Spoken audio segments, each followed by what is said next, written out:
What's up, everybody?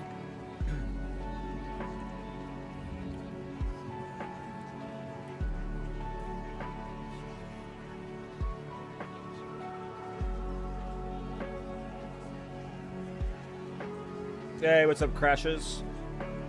How's it going, man?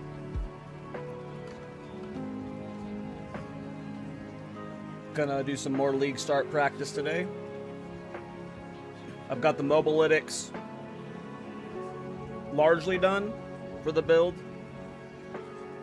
so that was nice.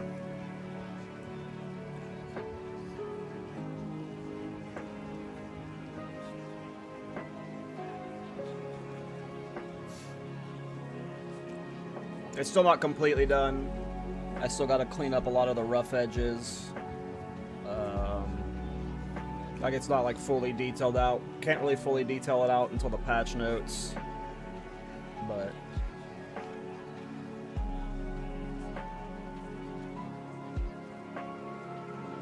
I've got a lot of it planned already.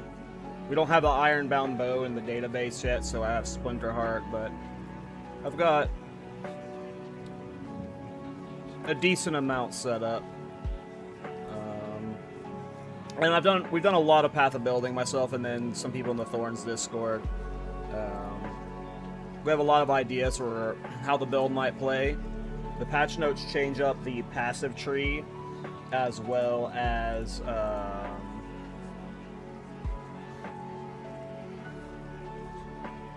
like other things, but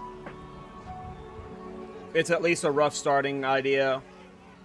It's mostly all there. And then, you know, as we get more information, it can be cleaned up. But I'm pretty excited about the build.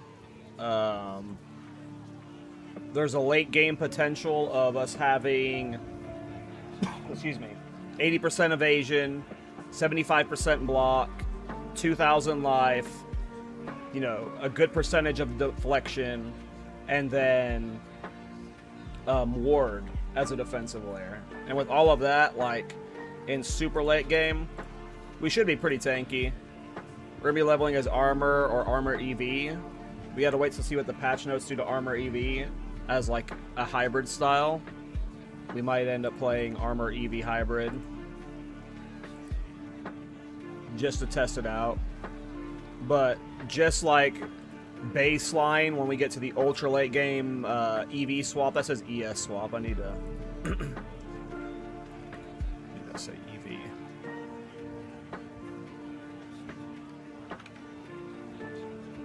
But yeah, with that much evasion, block, and stuff, it should be pretty tanky, and it'll be a pretty fun build, so I am very excited about it.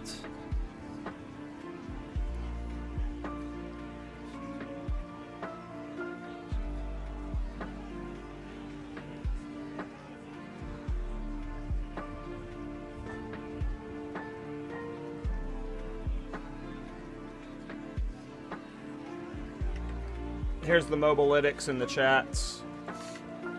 If you plan on potentially playing it, go ahead and give it a favorite. It should be a fun build. I'm excited to see how it plays out. I've tested a lot of how the mechanics should work. There's still a lot of question marks around it, but I think it's going to be a good build. I already got Bowbringer.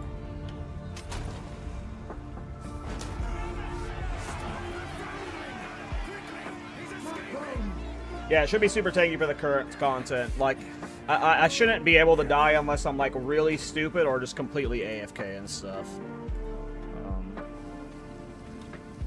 And I think the damage will be there. And it'll be fun to play and watch, so. Have to keep moving. I'm glad to see you up now. I would appreciate it if you could. Act 1's going to be the annoying spot because we're a warrior playing a bow build, so like, when do we swap to that, right? There's multiple opportunities to, and it all depends on kind of like RNG almost. So like, I have to account for all the different RNG openers, which I've kind of already done on the guide. And then, you know, there's the RNG of like, you know, how rare is this bow? is the Act 1 ritual actually going to have uniques in it? Now this might be You know, just what I how need. early will you be able to buy it? I imagine I'll have one bought by the end of Act 2 at the latest. Hey, what's up, Dad Bod?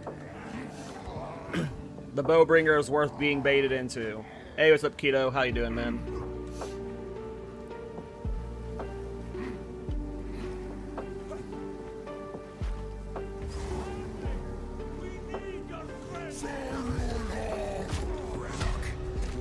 What power?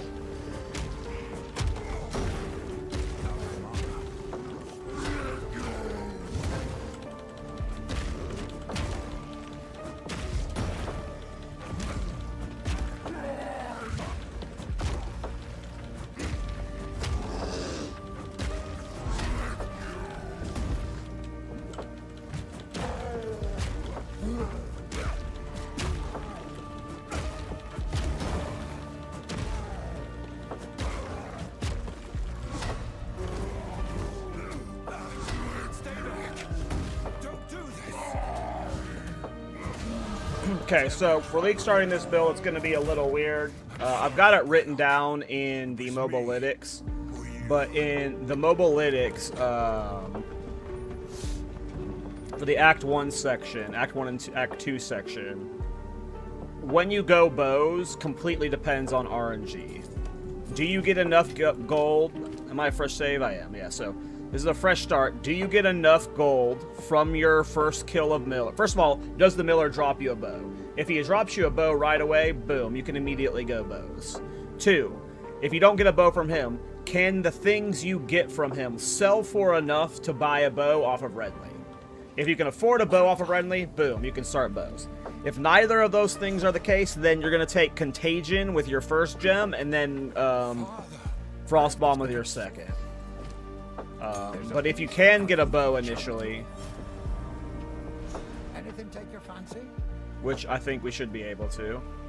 Should be able to buy one of these crude bows with that Feld club. And that was right. We have just enough for that. So we can start with a bow. So in this run, showcases not the most ideal scenario, which would have been Miller dropping a magic bow, but we at least were able to afford a bow initially. We are going to save our first Orb of Transmutation.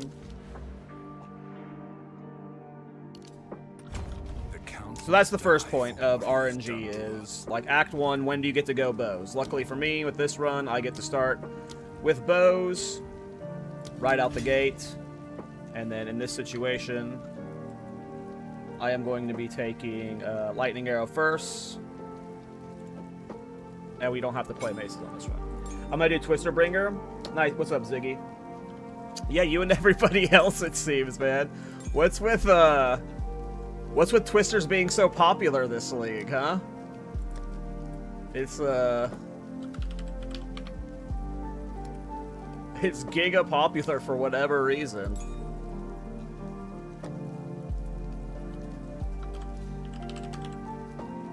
I mean, Twisters are fucking awesome. I guess that's why. Twisters are awesome. That's why they're popular.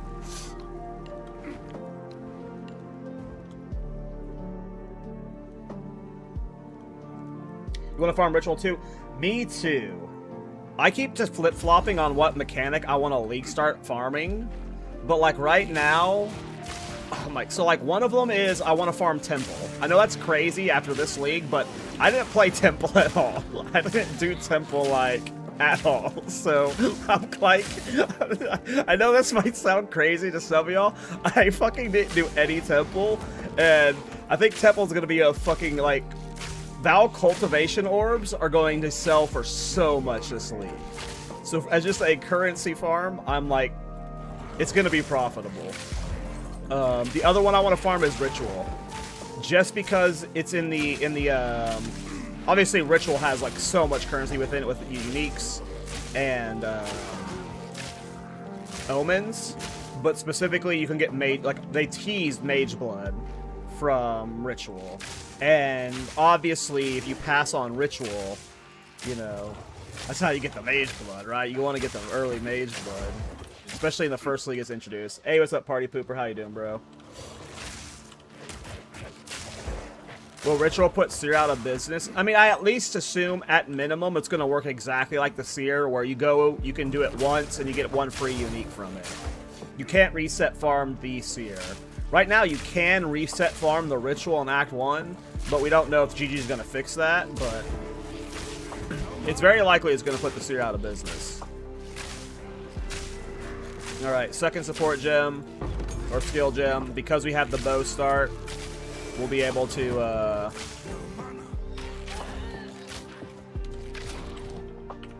put lightning rod in.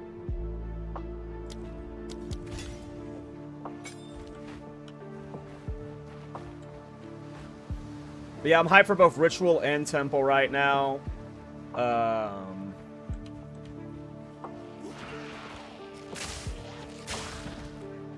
I'm kind of hyped about Breach. I think someone told me, like, I just already love farming Breach.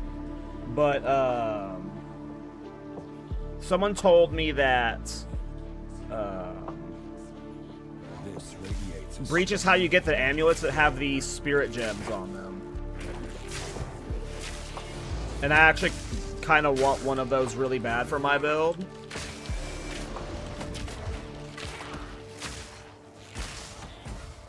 So if they come from Breach, I might be farming for one of those there.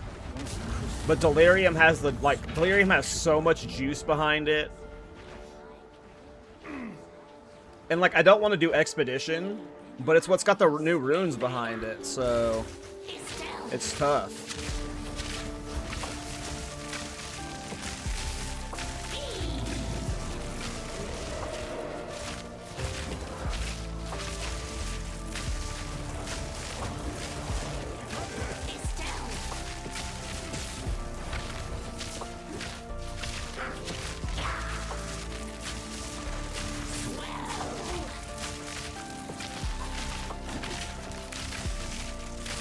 Now, when I was talking about, hey, Lily, thanks for the Prime. Appreciate you. Do you know what you're playing for League Start, Lily? You have any idea? Or are you still waiting for the patch notes? But anyways, back to the RNG of the League Start of this build. If, at this point, you still don't have a bow, you have the option of farming Beira. This is like the third opportunity to force yourself to get a bow. You come here, you kill her, you beat her down with Mace Strike, as well as Contagion and Frostbomb. When you kill her, if she doesn't drop a bow, you can either sell everything you get from her to try and buy a bow, or you can just reset the area and farm her for a bow. There's one other area after this where you can... Since we have 3 transmutes, I'm going to go ahead and summon one. That was a good one to hit, too. There's another instance after this where we can get a guaranteed bow in the Rust King area. But that would be like the ultimate last spot you would potentially get a bow. But at this point, you should hopefully be able to afford buying a bow from Renly. Welcome. I fear that I've collected these over time. What do you think? It's beautiful. Goodbye. See if Renly has anything good to sell.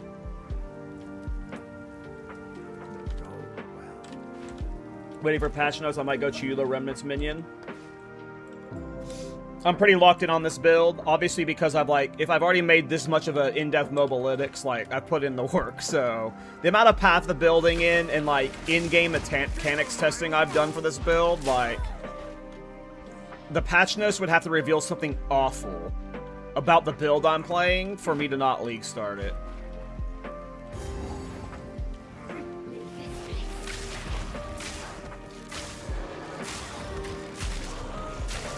The mobalytics I want to say is 70% done. It needs details on all the pages still, and but a general map of all of the gear break points and stuff is there. And I think Act 1 and 2 is mostly filled out. But if you're thinking of league starting it with me, ! Builds in chat, you can find the mobalytics. And whatever, like, in-game guide helper is coming, I will make sure I have it, like, set up and supported to where you can, like, follow the in-game shit. I will also be updating my guides for supporting fire tactician and Thorns shaman and Thorns warbringer.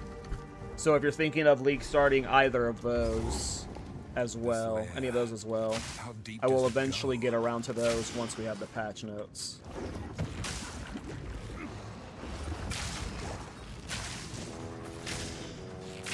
Which honestly, I kind of want to league start supporting fire tactician. I appreciate it, Dad Bod. I genuinely think Warbringer has a lot of potential. The Bowbringer, excuse me, has a lot of, like, potential. Not just, like, fun potential, but... let me show the MOBA again. Because more people are here now. This is my Mobalytics. And what I'm most excited... Like, obviously, if you haven't seen the Ironbound bow... I believe it's this one. This is the bow that I'm going to be league starting. It's level 11 bow. And that, like, has a lot of cool stuff about it. It scales off a block. It gives you block baseline. But the most coolest aspect of it is arrows return if they have pierced a target with fully broken armor. So it's got the Nimmies from PoE 1 effect. We've done a lot of hepatic building on whether it can scale or not. And it looks like it's going to be good enough. But...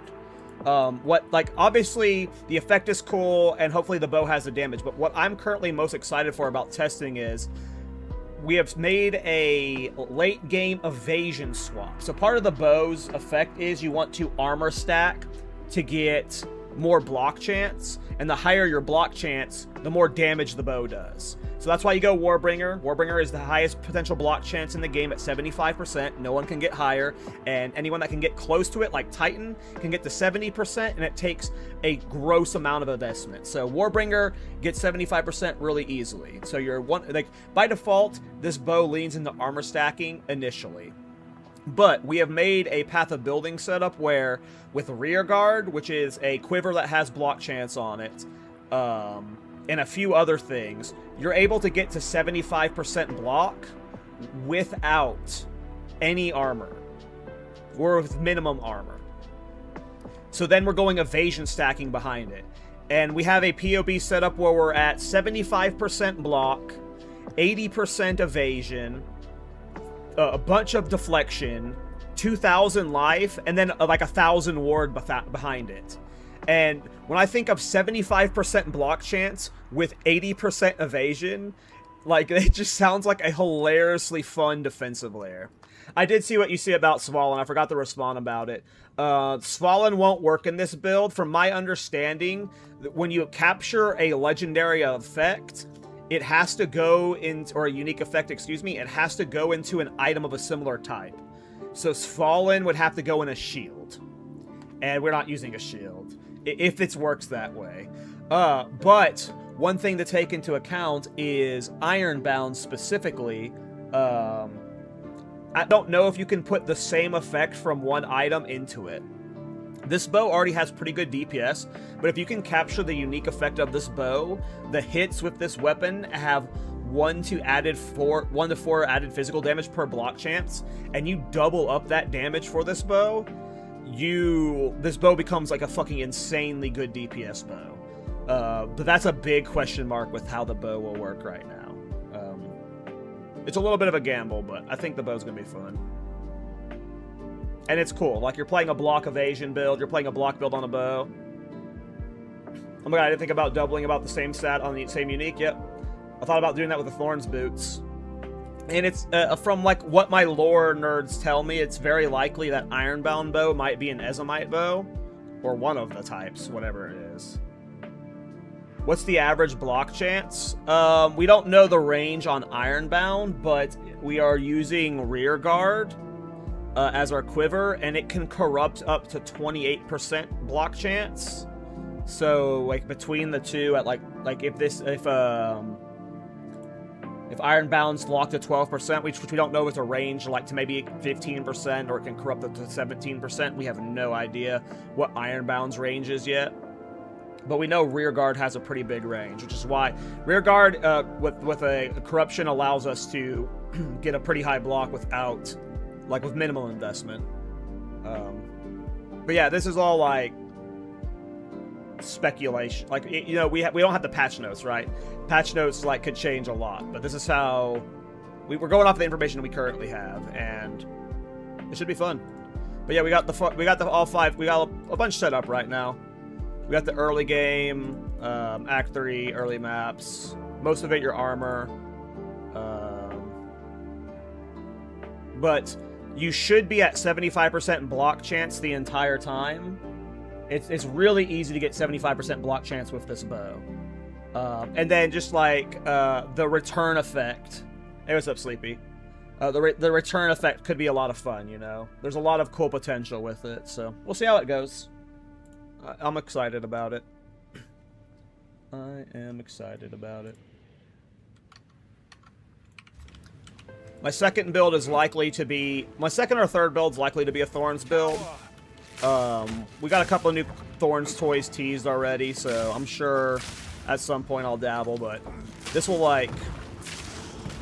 This is definitely my first build. Like, because we have an endgame rework, specifically an endgame rework, I want a build that I can do all the endgame, and whenever we have the patch notes, I'm going to do like an everything Thorns and patch 0.5 video. I do one of those at like every patch. And, ooh, EV move speed boots already.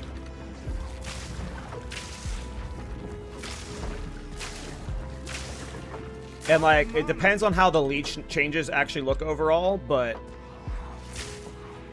the leech changes are a massive and direct nerf to Thorns right now. So unless, like, right now the main defensive layer for Thorns is this node right here, 10% of Thorns damage leeches life. If this isn't massively upgraded, like if this doesn't go to like 20 to 40% of Thorns damage leeches life, Thorns builds got significantly nerfed this patch. So I'm like very hesitant about playing Thorns as League start, because the leech changes might just completely gut the play style. Corruption has twisted it into a nightmare.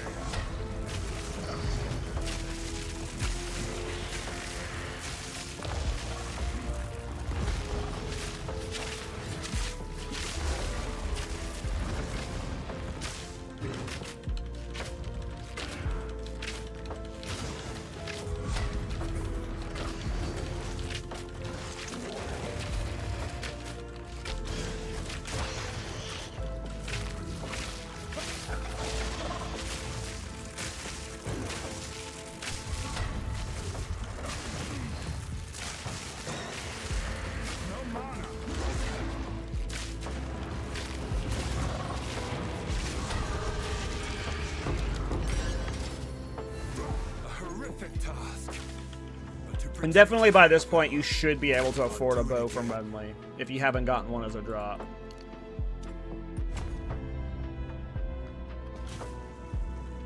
How many people you got on the Bowbringer train so far? I have no idea. I just now started promoting the Mobilitics today. We've got like, I want to say 10 people, and like in the Discord, the Thorns Discord, we have a channel for this build, and there's like 10 people active in it. A few of them are not league starting the build. Oof, I can't take ED here. That's fine. But yeah, I'm not sure yet. Time will tell. Sorry, I've collected these over time. I don't think it'll get super popular because it's like a unique you have to buy. It's beautiful. I accept. Bye. But if a streamer that's super big gets on board, then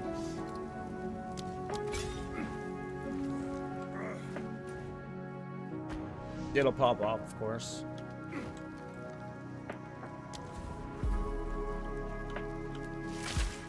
We can switch to Thorns if Ironbound doesn't work. I mean, yeah, like, I'm not concerned about it. I've had really bad league start builds before, so, like, you know, This is going to be a 6-month league. If the first 3 days end up being like a fail build, I'll be okay, right? Well, I'm on board the train, hell yeah. I think it's going to be good. I think it's going to be, like, the biggest question mark is how rare is the bow and does it drop in the early game? It's a level 11 bow, so the hope is that it'll be pretty common and you should be able to buy one. A lot of people forget that the normal trade still exists. You don't have to use async trade to buy stuff, and a lot of people will use the normal trade for the first 3 hours of launch. So everyone should be able to buy the bow. It just depends on, like, is it a Chaos Orb her or not? Like, if that happens, that sucks. But hopefully it gets, like, very quickly, you know, like 2 to 3 Exalted Orbs. And, by the way, if you don't play on launch, if you're like 4 hours late, you don't need async trade unlocked to be able to buy from other people using async trade. You only need async trade unlocked for you to list your own items in async trade. But once other people have other items listed on async trade, so if you're not on the moment launch happens, right, and you're 4 hours late, at that point other people will have async trade unlock, and they'll have a bunch of stuff you can buy from. And there's no requirement to go to someone's hideout and buy from them. The unlock for async trade is specifically so you can sell stuff, so don't stress it. Let me get the Grim Taggle. Last league was horrible for Crown of the Pale League. Yeah, 0.3 was bad for Crown of the Pale King because specifically Quinn and Asmongold, both leagues started Thorns. And that was also when, like, Thorns was like, I had done a bunch of hype Thorns videos that had popped off on Reddit and stuff. But yeah, 0.3 was like, Thorns was very, like, popular. When you have, like, 2 massive streamers, the caliber of Quinn and Asmongold, you know, the market's gonna be competitive. Especially for a low-level unique, unfortunately. But that was the only league Thorns gear has ever been expensive. And it took 2 Titans to do that.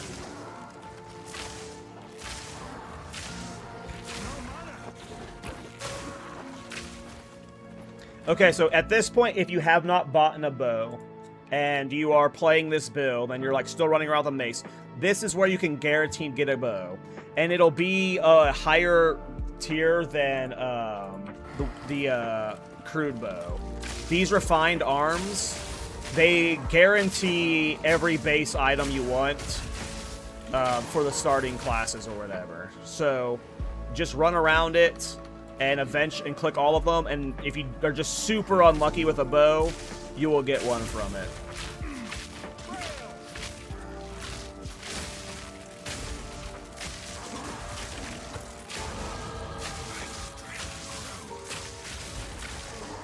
Hey, what's up, Pro Tag? How you doing, bro?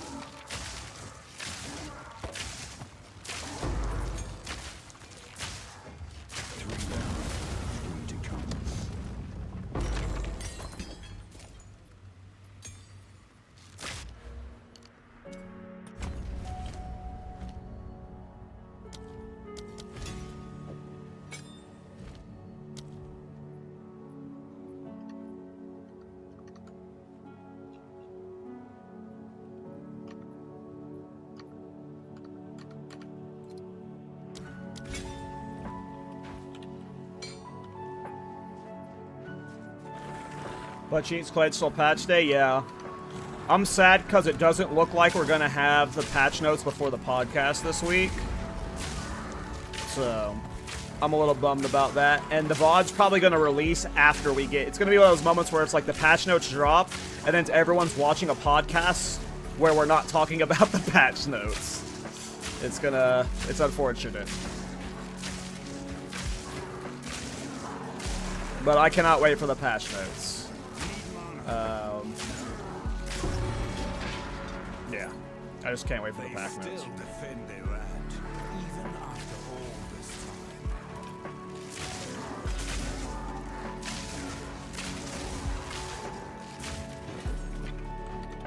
Yep, clicking all the arms, looking for the bow, and then I'll slam it. And it'll make the Rust King kill way easier.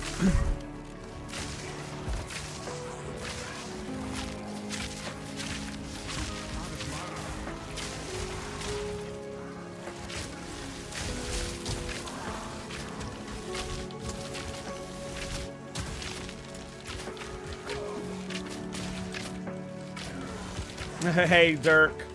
Thanks for the subs, bro.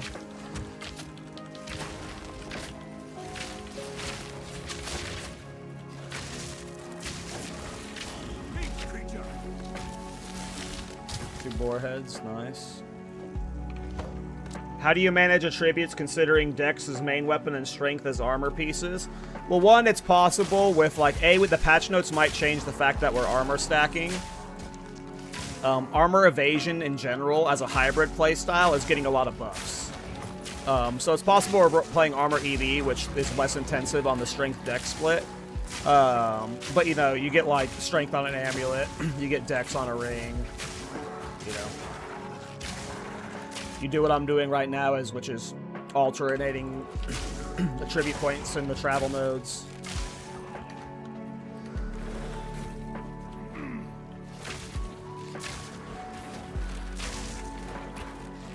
Oh yeah, Source Ward's even better. Like, Source Ward's better this patch because Source...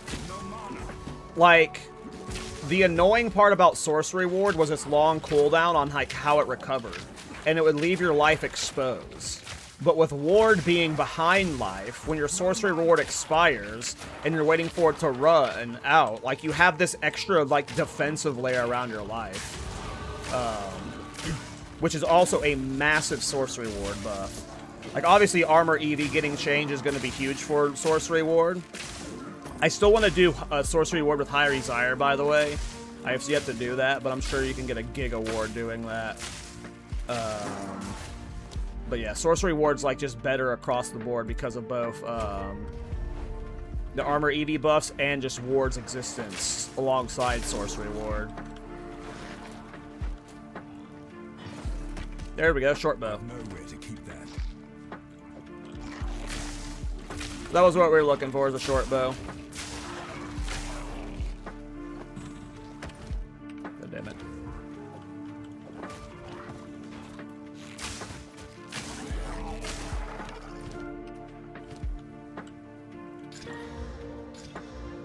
Meh.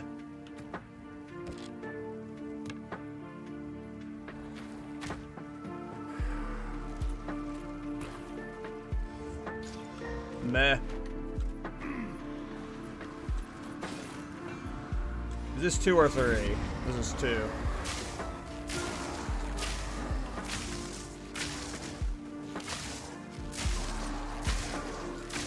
I forgot to put Frostbomb on the bar. Uh-oh.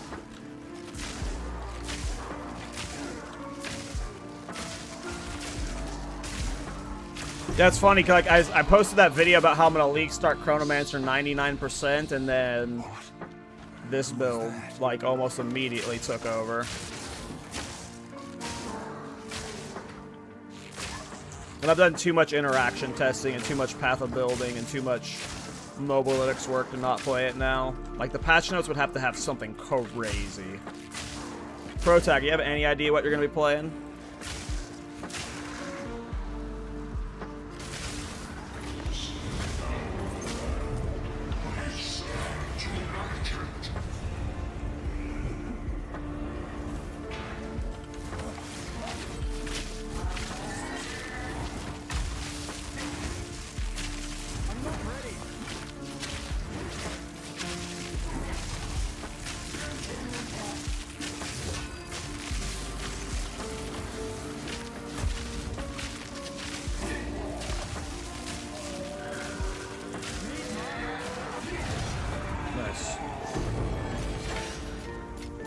Easy Exalted Orb. So, like, at this point, with having an Exalted Orb this early, like, I would have Live Search open on my second monitor or my third monitor for this bow. And at this point, I would just be holding this Exalt, and any currency I got that's Exalt tier or higher, I'm holding until I can buy an Iron Ward. Warden. What's the fuck it's called? Ironbound. So yeah, at this point, any like major currency I get, it's not being slammed into any gear, nothing. Like we might spend a regal orb, but we're not gonna spend any exalts or chaos. We're just gonna hold them until we can buy this. Hopefully we buy one for like 2 to 3 exalts top. But you know. Again, and if this is only a problem if you're playing the moment League launch happens. If you're like a few hours late, like League start happens midday, if you're like at work that day and you get home late and you start like 4 hours late, they should be all like 1 exalted orb each, hopefully, but yeah.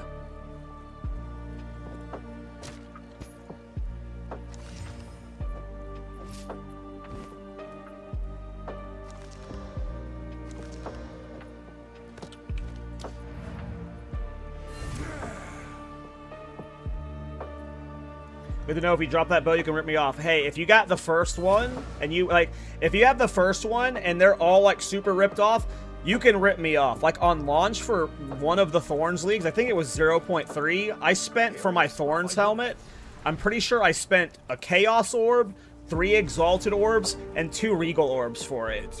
Like, I fucking got, like, Giga Scam because I wanted to buy one ASAP, so if you're one of the first ones with it, you know, you could probably rob me for all I had. Without question. How can I? What would you like?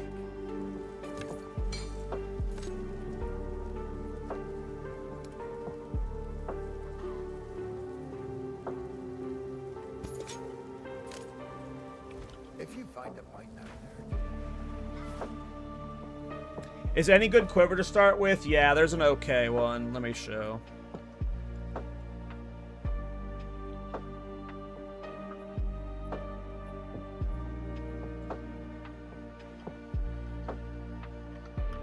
Hold on. I'm a really bad streamer. Talk about it in the mobilytics. It's this one right here. Black Gleam. It's a level 8 quiver.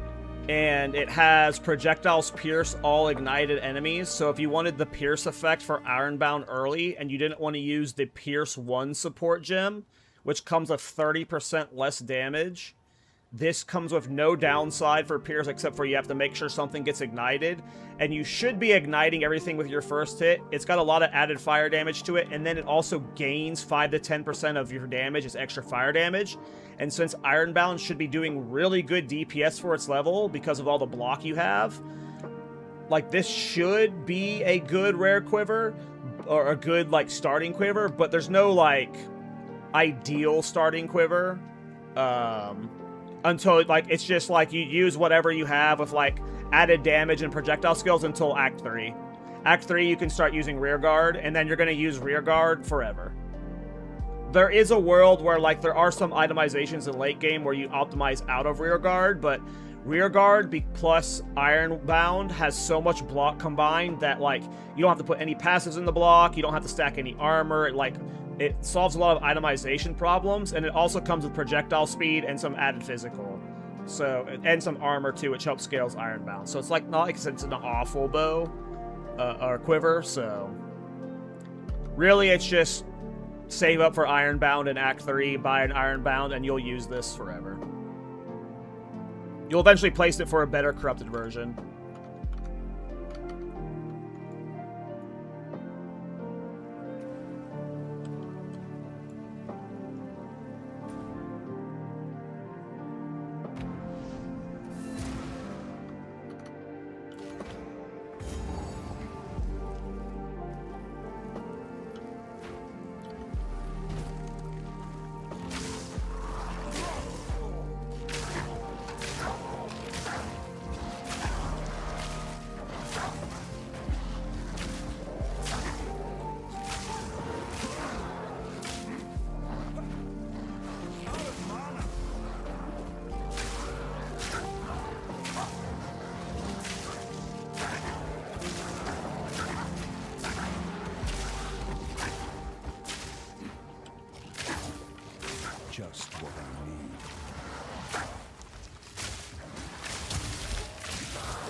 I never killed the witch, I just realized. She's gonna be like right down here, right?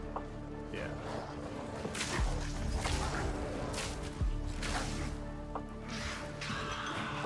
It's been many years. Is the witch still here?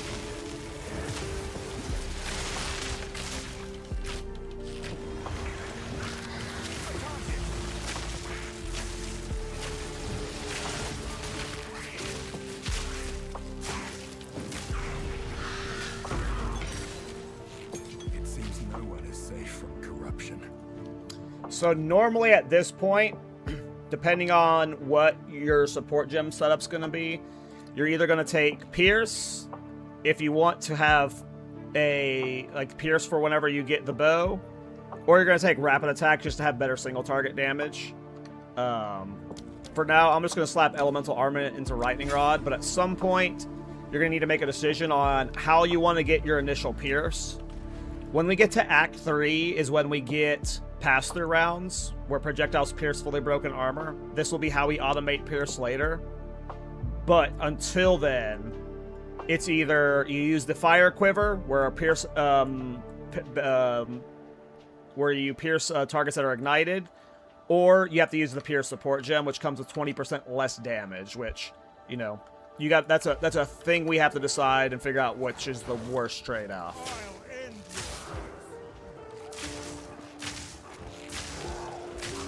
And that's only if you're specifically wanting to abuse the effect from Ironbound where it returns. Just getting armor and block chance on its own is going to make the bow do, like, solid DPS to the point where it's, like, worth using. So, like, if you wanted to actually ignore the return effect completely until Act 3, you actually could. What happened here? And if you want to abuse the return effect in Act 1, you're going to have to use something like either a crossbow with armor-piercing rounds, or a two-handed mace with armor breaker. Is Ironbound a Kagurring or Ezomite unique? We don't know, but the Thorns Discord speculates it is. Have you decided which skill you'll be using? We'll be using Ice Shot more than likely. Either Ice Shot or Spiral Volley with Snipe. We'll definitely be using Ice Shot for a large portion of the campaign. But whenever you start getting Frenzy Charge automation, you can start using Spiral Volley, which we might use. The ideal would be Spiral Volley, but I imagine for a majority of the playthrough, we will be playing... we'll be playing Ice Shot. You gotta play Lightning Arrow, Lightning Rod through Act 1 and 2, though.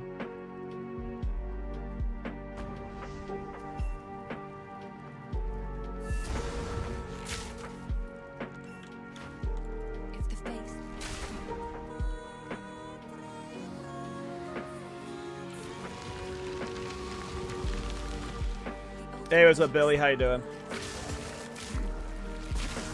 I wonder if it'll get buffed again. It's pretty fun. For a moment, everything felt... Oh, parry. I was like, wonder what is he talking about gets buffed again? I mean, I think parry's really good. I think it's got some functionally weak stuff, but I think people, A, just have a fundamental misunderstanding of parry. B, they tried parry once in 0.2 when it was really bad and have never used it since then. Or C, just don't want to engage with that kind of system. But parry, like,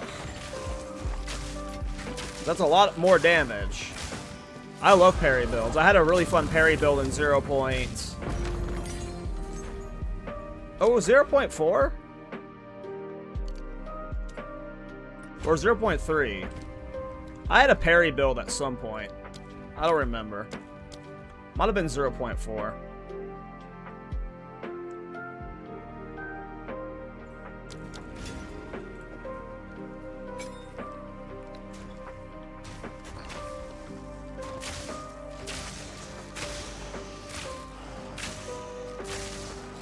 How does Pierce interact with stuff like change? It's like so difficult to test in this patch because there's oh wait, Pierce with chain we can test. Yeah, I don't know. I'm new to bow builds. I gotta test all those weird things. There's an order of operations to them in PoE 1 from like a screenshot I've been shown. If I had it on me, I would post it. But like, I think, like, once something has pierce, it can still chain or split. But it, like, once something, like, happens once, it can't happen again in the order of operations. So, I think everything can technically happen once. But it can't, like... Once something forks, it can't chain or something. Like, there's certain, like... Once we've reached a certain operation, you can't go backwards in the order. So after, like, something forks... It can't chain or something like that, right? Split, pierce, fork, chain, return. Yes, okay, cool, perfect. Basically what Cantor just said. So, it is fairly balanced, but my hope is that we can play Spiral Volley. I don't know if you guys have ever played a Spiral Volley build, but it has, like, with Frenzy Charges, it has a lot of chaining it can do. And my hope is that we can just, like, combine Spiral Volley with chain, fork, and pierce, and it just like it just makes a crazy amount of projectiles on the screen, and it just looks hilarious when all of those projectiles like come back to you. That's my hope with Spiral Volley, is just to make it look as silly as humanly possible. Only one can trigger per target, and yeah, like there's limitations to it. There's apparently limitations to the return mechanic too, but we don't know if, like, what's changing in the patch, so.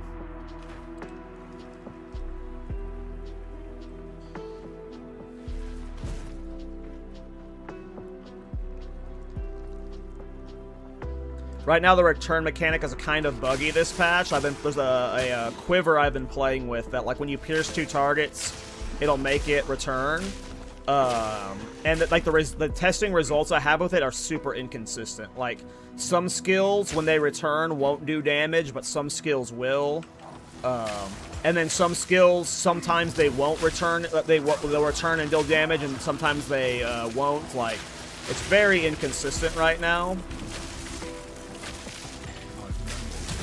My hope is that, like, you know, with them adding a new bow that, like, has this interaction on it, it's been tested since then. I'm about to die, probably. Yapping too hard. Trying to fight that crazy arrow. Rare, don't need to fight. My hope is that the mechanic has been touched up a bit, since, you know, they've added a new mechanic for it. But there's definitely some weird interactions right now.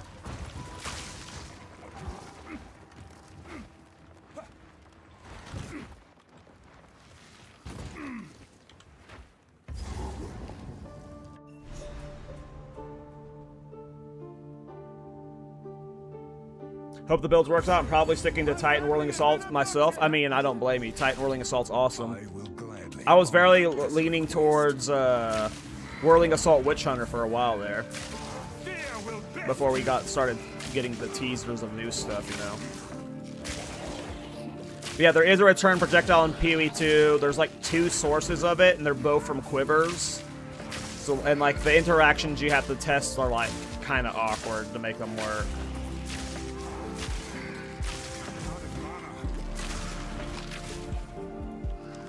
But no, people don't realize that the parry mechanic puts an attack damage debuff that makes them take more damage, so you can get some really hard hits with a parry.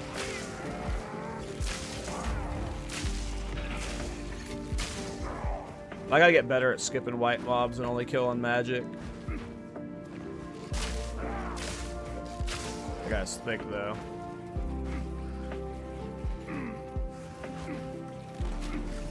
And yeah, there's like a couple other things, like, it's a good base bow, but like it won't scale in the late game unless you can upgrade it with a unique upgrade system, which it looks like you obviously can. But when can we do that is like a big question mark. How expensive will that be? But overall, I think the build's gonna work out fine.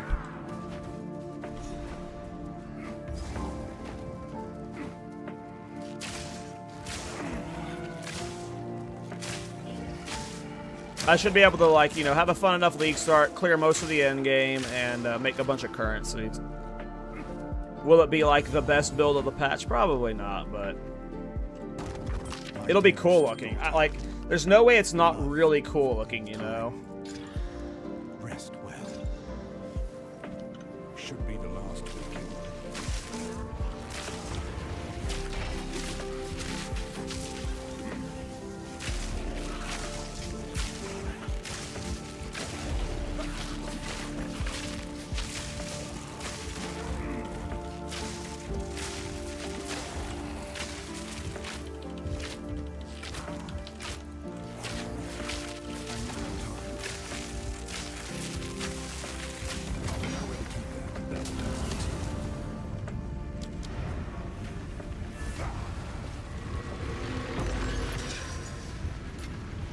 It kind of is like a bow cyclone.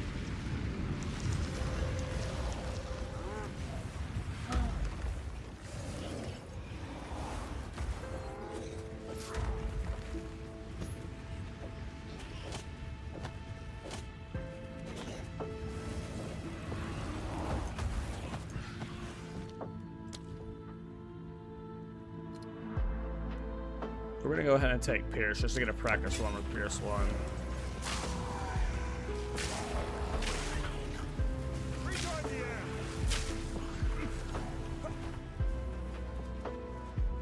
Parry the snipe damage is nuts. I was playing parry with it was freezing concoction on a Pathfinder, and that was making freezing concoction do some serious damage.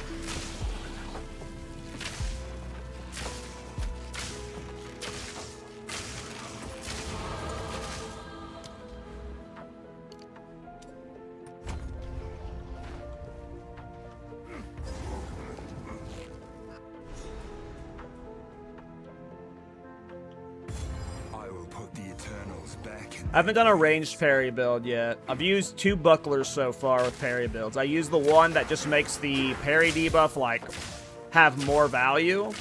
And then I used, I think it's called Sun Splinter.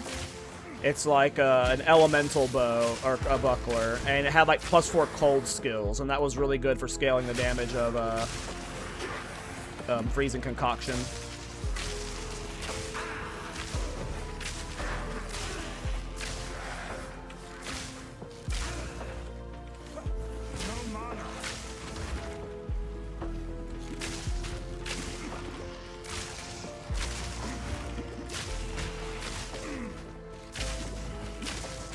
Yeah, there's so much, like, potential with the, Kalgurin Ezomite uniques that, like, it's gonna be crazy.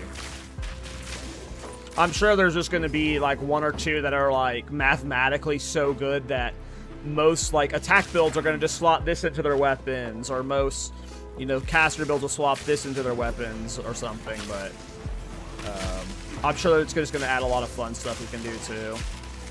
And there's so many question marks about how the system works. Like, because if Iron Ward specifically, right? If Iron Ward specifically is a Kalgurin unique, wrong one. Right? What if arrows return if they have pierced a target that had fully broken armor, can be used on all bows? You know? That means you're going to start seeing, like, normal bow builds start working in armor break, and then, you know, get pierce built in, and then you might see this on normal builds. You know, there's, like, so much potential with it. It opens up Fallen for being used on all block builds. Part of me thinks it's not going to go core, because it just seems so crazy. Hey, what up, Karachi? How you doing, bro? I forget, have you picked that League starter yet, Kadachi? Nice, high gravity, that sounds fun. Ward's such a smart system that adds a layer they can expand upon. Yeah. I think Ward's cool. It's like inverse energy shield. It like works after the life pool, which I don't think people realize how interesting of a defensive layer that's going to be to, like, build around.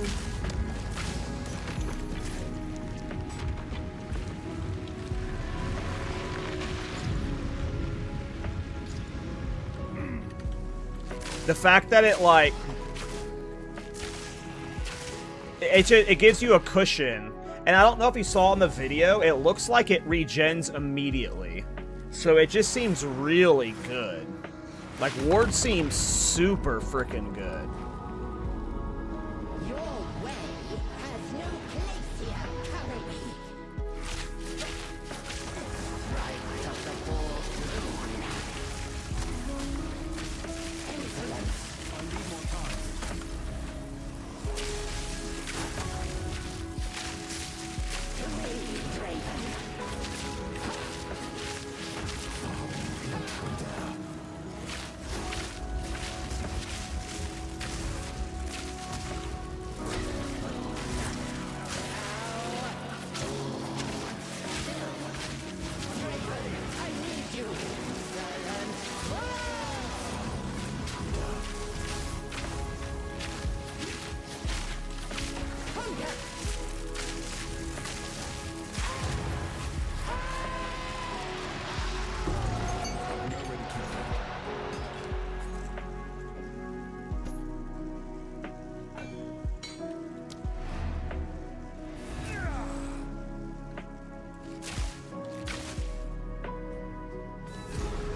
Yeah, I think the entire system's cool, Dester. Like, we have no idea what the list of uniques will be. Some people, like, have ideas and stuff, but, like, who knows what possibilities it's going to open up for buildcraft. That's actually a crazy talisman for this early.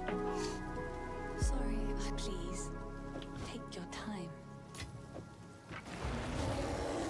I think we're going to save our first Regal Orb, save our first Exalted Orb.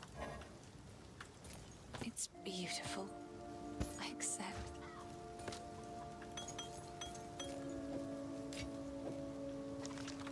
Because we're going to be saving that to buy the bow. Like, normally I would probably just slam it on, like a bow that we found, but... For my Sork, I went Frost Orb, Nova, Flame Wall, Ice Dart, Spark, and probably towards Immortalize mode and melt everything so far. If I'm going to stay that way, if I keep on the path. Yeah. Yeah. Ice Dart's Frost Nova, Frost Bomb leveling is very good.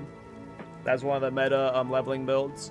You probably will optimize out a Spark and Flame Wall at some point. Like, but Flame Wall is good, I guess, for Ice Stars at times, but yeah, that's one of the meta leveling builds. If you're looking for meta leveling builds for casters, look up West Desu. West Desu has a lot of good leveling guides for Sorceress. He's who taught me how to level my Sorceress character when I was thinking about League starting Chrono. We'll see how crazy the buffs to minions is, like Varasha Jizin get those buffs as well. Like, I'm such a not a melee or a minion player that, like, this isn't meant to, like, to offend minion players, but I just genuinely don't care. Like, you know how some of you are like, I don't care about getting new melee weapons. They don't matter to me. Like, that's how I feel about minion stuff. Like, I genuinely have no care for minion stuff. It's not for, that's not my playstyle.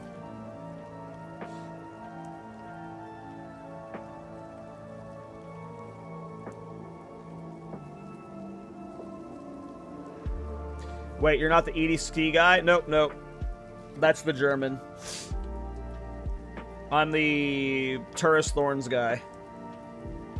What do you think Mageblood will do? I like one theory that someone said that, like, it'll give you, like, you know how they have the new Shrine Belt in PoE 1 that just, like, gives you random shrine buffs? Someone said that Mageblood is going to work like that, but it's going to give you access to random PoE 1 flask. So you're gonna get, like, people are gonna be looking for, like, a Mageblood that has,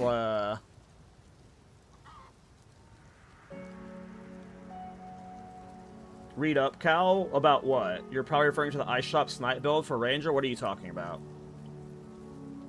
I don't know what you're telling me to read up for. Which part? Dude, also, I don't know if you... Oh, this part. Dude, also, I don't know if you have tried this, but... First Spirit Gem, take War Banner. I have not traded War Banner before. I think in the current Mobalytics, I have Herald of Thunder. I could try War Banner, though.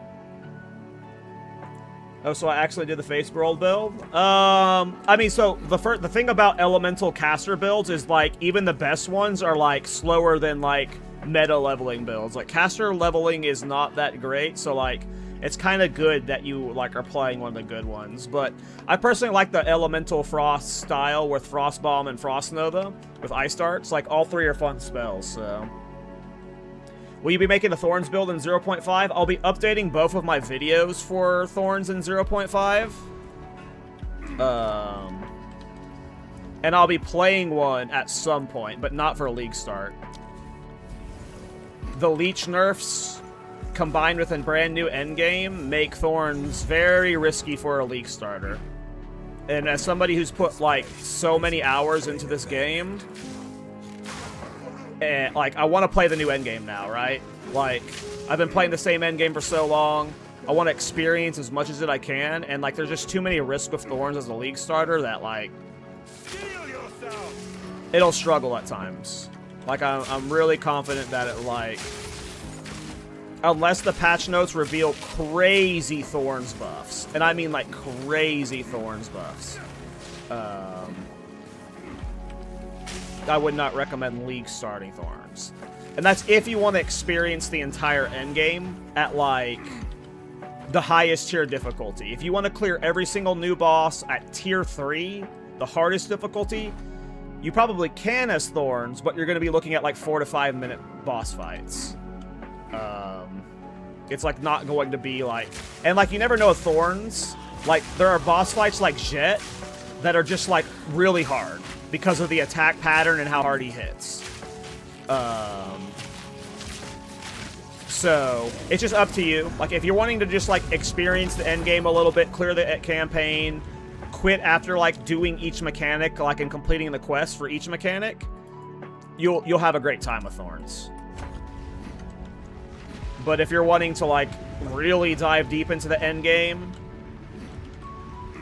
it's too many variables, too many new bosses, and the Leech nerfs. Like Leech is the biggest defensive layer for Thorns, and we abused what made it overpowered and what they're nerfing it for, which was multi-hit scenarios.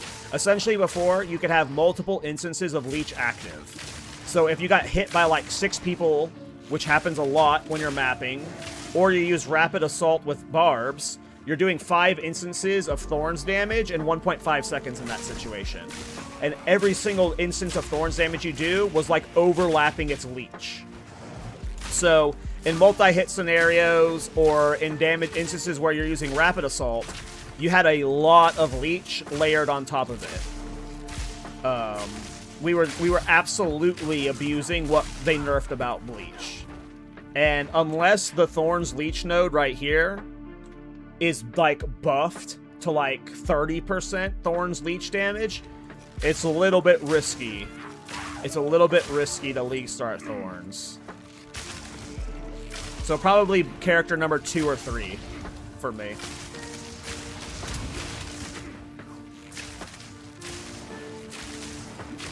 But I will update all my Thorns builds once we have patch notes. For the people that do want to League start it anyways, you will have like the fully updated guides.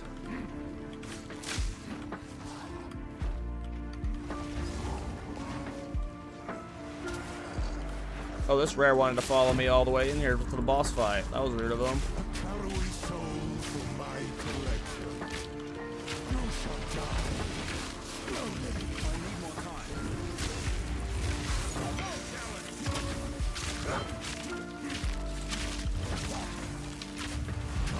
Down. The spirit's hunger. I'm not ready.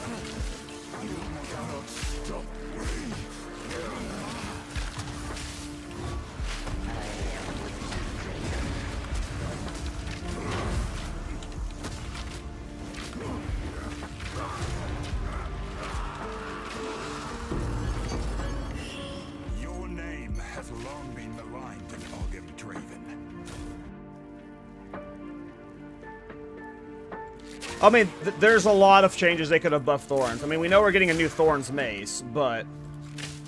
And again, if you're somebody who doesn't care about full clearing every inch of content at the highest difficulty, you're good to play Thorns. I can almost guarantee it. It's just... I'm going in it with a little bit more of a sweaty mindset as somebody who just wants to experience all of the endgame, you know? The thing I like to say the most is Thorns is S-tier fun, but it's like a C-tier build. And some people, like, you know, C-tier builds, they're not the best performing builds, you know? They're not, you know, they're not the best. It's really fun, though. And if you're looking for just as much fun as possible, hell yeah, you can play Thorns just fine.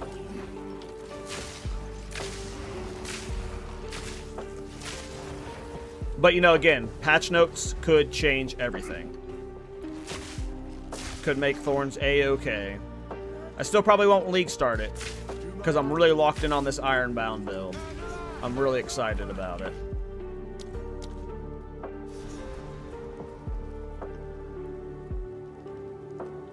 I mean, for me, I need a new weapon to play Thorns with. I've played every Thorns variation so far, so I'm just bored of Spear Thorns. And Spear Thorns is by far the best. I will definitely be league starting Thorns in 1.0 after ExileCon. Assuming we, like, because we're getting a new weapon then for sure, right? Like, they basically confirmed that.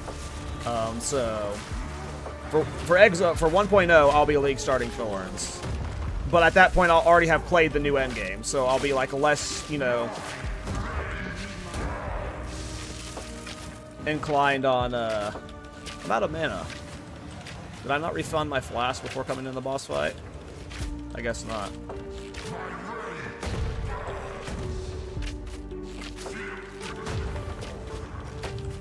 But yeah. Definitely league starting Thorns with swords or axes or whatever's next, you know.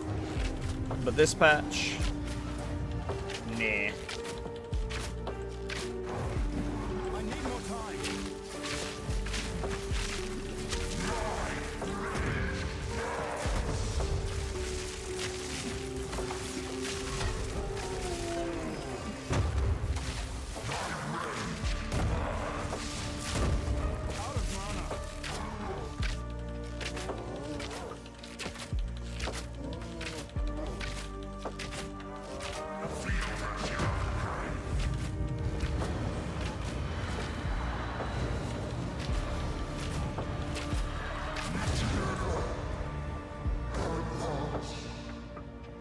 What's your stance on the panwall drama stuff? I think it's stupid as fuck.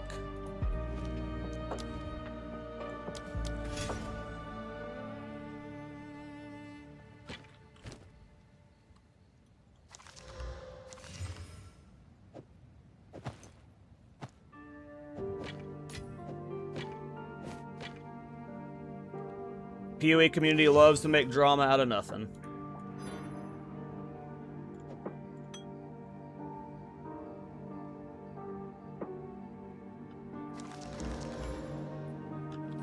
I specifically love rich streamers who are financially sound telling people who are trying to make a full-time career out of it not to make money.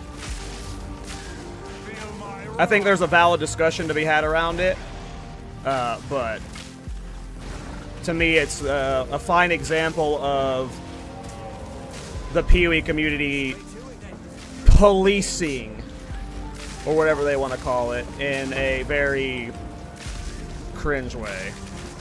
I personally would never paywall my content. Personally. Okay, let me rephrase that. It's not that I would never do it, is that I don't care enough, like... I don't think my guides are worth paying for. Somebody like Guy That Dies, who is an incredible player, who puts an absurd amount of work into his guides, into his editing. Like, for me, when I edit, I'm just talking in front of the webcam, right? Like, I don't have an issue with somebody trying to make a full-time career out of content creation, especially when they're a trusted source in the community. Like, if Miso and Rabbit started charging for their content so it helped them become full-time content creators, I would have absolutely no issue with that at all. Because I know, A, their content is good, and B, they're doing it so they can make, you know, a living. Not like Rabbit's talked about it before. He barely makes minimum wage. And that's him with 500 viewers consistently when he streams now. Like, if he's barely making minimum wage, like, what are all the hundreds of streamers below him that stream to like 50 on average or worse, right? Like, I'm not going to be upset over somebody, you know... sorry, I kind of just dove into the discussion. There is a debate right now going on in the PoE community. Guy That Dies paywalls some of his content. And, Jungron was debating him against it on stream. And from my understanding... in the PoE community, this has been frowned upon forever. To the point that, like, anyone that does it, they gets blacklisted and kicked out of the community. For me, in every other community I have been a part of, people sell guide content, they sell coaching services, they paywall content. In World of Warcraft, you'll find add-ons and leveling services that's paid on. In other esports, you'll see coaching services are sold. It is very, very normal for content creators who are trying to support themselves and make a living to paywall content. For whatever reason, in the PoE community, that is just super, super frowned upon. And, you know, like, I'm neutral on this. It's not, like, I don't see me, like, I'm not gonna say I would never paywall content. It's definitely not, like, worth the fucking headache that it seems to be in the PoE content. Or PoE content space. It just doesn't seem worth the drama that would come with it. I also just don't think my content is quality enough to worth charging for. Like, that's the other side of it. But, like, again, from my perspective, if Kadachi, if Last Protagonist, if Corbin, if Blaze, if Miso, if Dead Rabbit, all thought that if they started charging for something, it would help sustain their lives and help them become a full-time content creator, I have no issue with it. The reasoning I see behind no one wanting this to be a thing is they are worried. The main complaint, and this isn't the only complaint point I see from the people who are against it, is they are worried that bad actors, people who steal content from others, or people who are not trusted sources will start doing this and take advantage of people. But I feel like that's the people you should be policing, and not everybody, right? Like, I would much rather, like, if there are some bad actors that scam some people, okay. I'm okay with that if it means all of the good actors, all of the people that put in the work, are able to financially support themselves and do this full time. Like, if it means that there are going to be some bad actors that get away with, you know, charging for other people's guides, or just, like, doing bad shit content and charging for it, if that means that Miso gets to be a full-time content creator, like, and the hundreds of other good content creators got to, you know, financially support themselves, and they're being supported by the, you know, the community, sure. I don't have an issue with it, personally.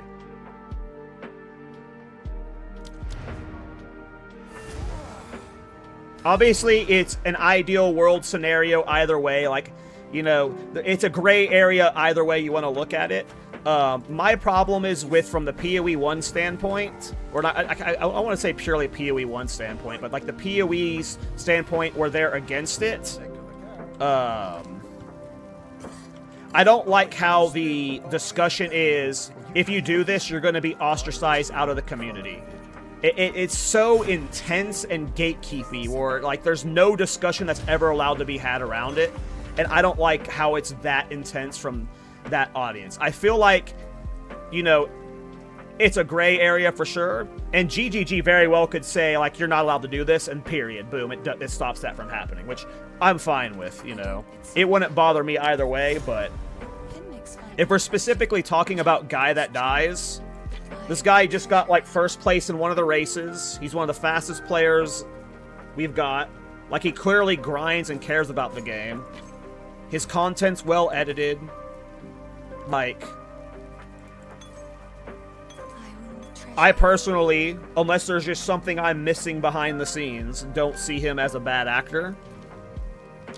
And yeah, like, if I want to use examples, I'll use Dead Rabbit again. Like, you know, if Dead Rabbit charging for some content enabled him to full-time do this, fuck yeah, man. Fuck yeah, dude. And agreed with what JP said. I can't imagine paying someone for a build guide when there's so many free ones out there and stuff. Like, that's where my aspect of it is. Like, how many people are really paying for it that are going out of their way to pay for it because they need that guide? Or are people paying for it because they want to support that creator more? Like, I feel like more people are buying it because, like, you know, if you want to get the guide info, you just kind of watch them play and you can figure out the details yourself, right? Like, I feel like most people are just paying for it to support the creator, and that's what we like. If Arrow specifically, or like if any big, like normal, stable PoE 1 creator started charging for their content, like that, I wouldn't feel like that's malicious, you know? Personally. It's a gray area for sure, though.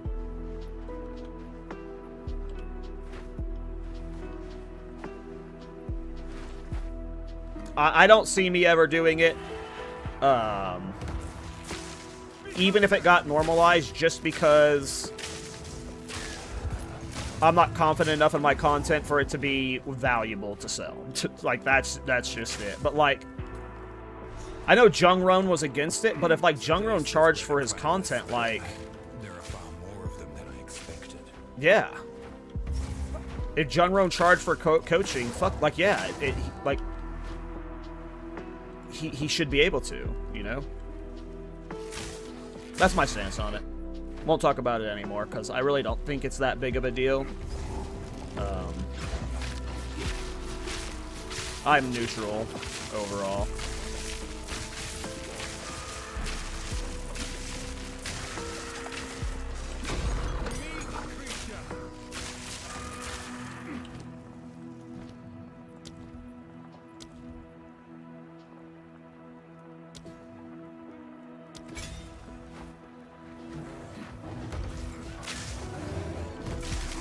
But what are your guys' thoughts? I don't know. You got a lot of you have been around longer than me, so I mean, clearly none of us want to pay for a guide. Like, I'm never gonna fucking pay for a guide. That's crazy, but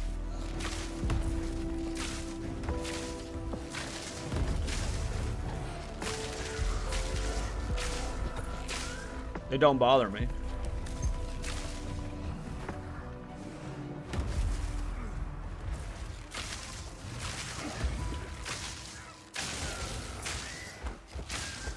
That's exactly how that's what I said about it with Miso Dad Bod, was that, like, it's self-regulating. No one's gonna buy bad guides. No one's, like, at some point, the bad actors get filtered out, you know? That's how I would assume it would happen. Like, you police those people, right? You police against the shit guides, but, like, you know, you let your homies make some money, because they're, you know, qualified to. And no one's gonna pay for Garbanzo Beans builds, you know? Like, you think anyone's gonna pay for one of my Thorns guides? Get the fuck out of here.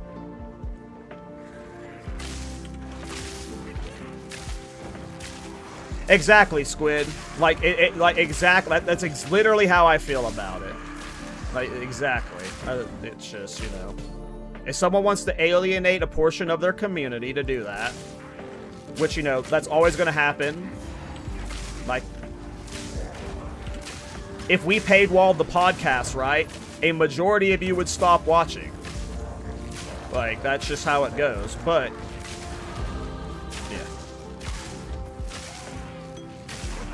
I'm not a big fan of it, but hey, like, what I can say is I'm small, trying to grow, and working now that I've heard your side. I guess I can agree to some degree, but seeing as I just had a moral combo with some buddies a few days ago, this doesn't help.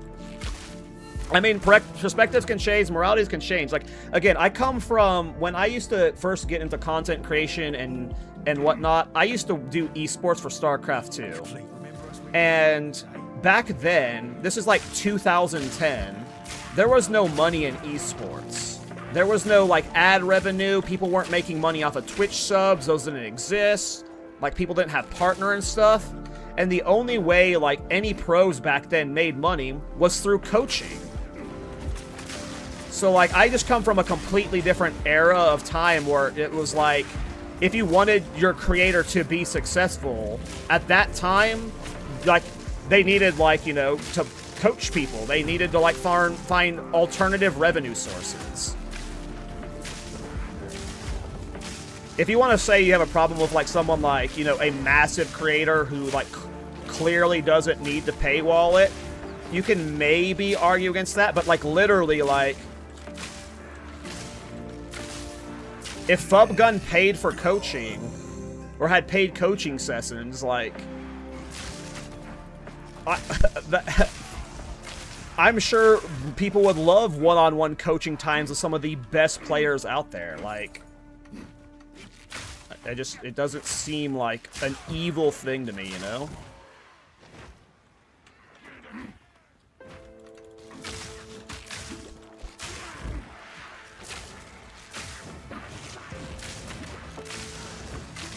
Yeah, I mean, again, like, I agree with what Fat just said. Like, finding someone that's actually, like...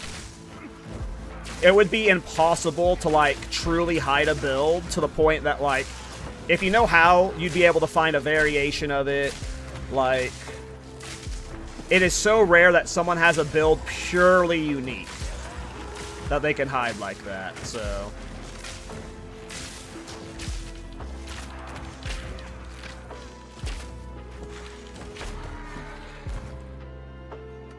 Like, again, Kodachi, like, if you, like, if...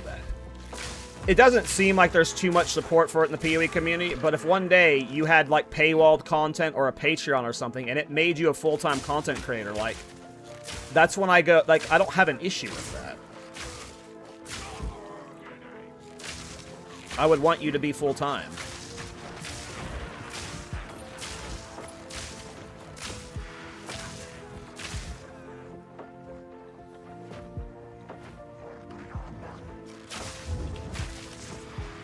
Do you have plans or what mechanic you want to focus on in Endgame? It changes every day, dude, because they all seem so good. Ritual seems really good because omens are going to be selling for a lot. You can farm uniques. Ritual has the potential for mage blood as well. So Ritual just seems super appealing. But Breach has so much to it. Breach is also just, like, of the mechanics, like, the one I like to play the most.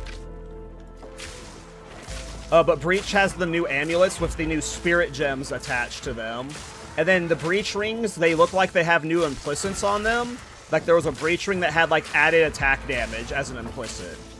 So, like, Breach rings are just going to be Giga again this league. Delirium looks like it's going to print currency. I mean, there's so much valuable stuff from it. A lot of the new uniques are from Delirium. The new amulets with double annoyance are from Delirium. You've got Megalomaniacs are going to be obviously always valuable. I think someone said the new jewels that give you 4 jewel slots drop from Delirium. So that one seems sick. I know it's going to sound crazy to some of y'all, but I kind of want to play Temple. I didn't do any Temple this league. So I know for some of y'all who did level 70 Temples, that sounds crazy. I did not build Temples at all this league. I did it like twice. And the Temple changes look fun, and I think Cultivation Orbs are going to be so expensive this league. So I think Temple is going to be a lot more fun to play, but still print currency. Not like the mirrors it was printing before, but it's still going to be very valuable. I'm honestly not super interested in farming Abyss, just because, like, Abyss kind of released Perfect, and, like, it's just, like, it's going to be more Abyss, right? Like, so, like, Abyss of all of them, it's like the other mechanics are just now catching up to Abyss. So, like, I don't see me messing with Abyss at all. I really, really, really fucking hate Expedition. I really fucking hate Expedition.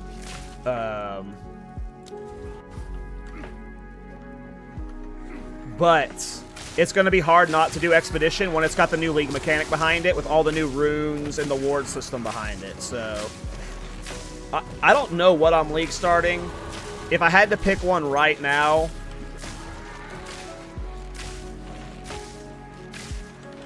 if I had to pick one, it would be Expedition, just because it's got the new League mechanic behind it. See, that's funny, because there's always, like, a lot of people who really love Expedition, but, like, I just fucking hate it. I cannot stand logbooks. I know logbooks are being reworked, but I hate just, like, the reading aspect of it, and I think the GGD creator said that they got rid of Big Bomb. And Big Bomb was, like, the main reason I, like, would even play Expedition. I hope Temple is ass. That shit gets boring real quick. I haven't played it much, but like when I did play it, I never did Temple run or like the tempo builds. I did like Itziri running, and I liked Itziri. They said something new about like level 4 rooms, which like if limbs are still a thing, like level 4 limb runes are probably gonna have really nice buffs. So that's like another reason why Temple might be value, is if like you care about the limbs and aren't dying. It's tough. Is this a warrior bow build? Yep, we're playing Ironbound Bowbringer.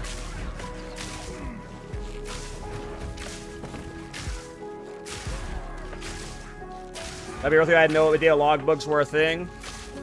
Yeah, I mean, they're designed for a certain type of like play style, and some people like them. I must destroy this before it goes. I really just like the reading aspect of Expedition, but I'm hoping with the new league it's kind of more fun. I mean, it looks like it's going to be changed to where like there's different island types, so you might like logbooks spawn the islands, so it's possible it's just less annoying.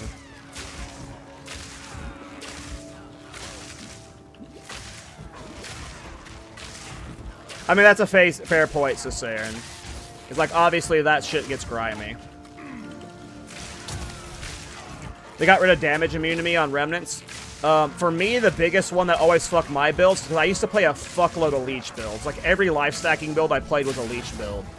And the anti-Leech one would just always ruin my logbooks. I have no mana. I keep wasting my my flash charges. Really bad.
I just started playing PoE 2 months ago, and the only thing I avoid is Expedition. I'm dead.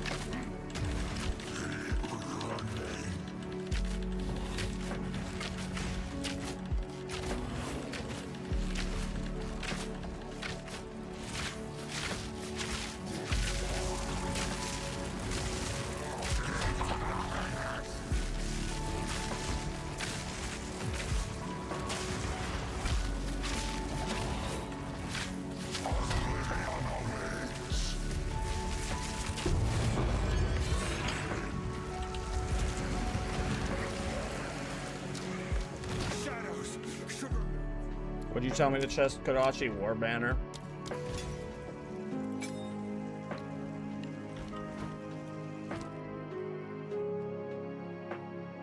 You might try Jelly and Breach.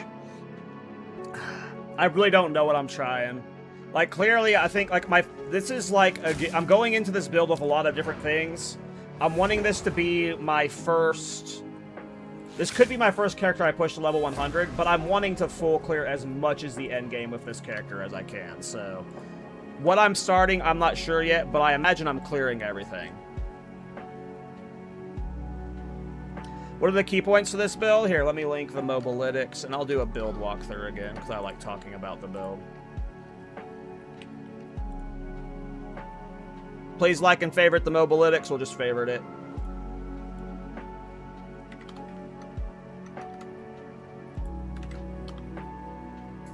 But yeah, there's this new bow. It's called Ironbound. It's coming out in the patch.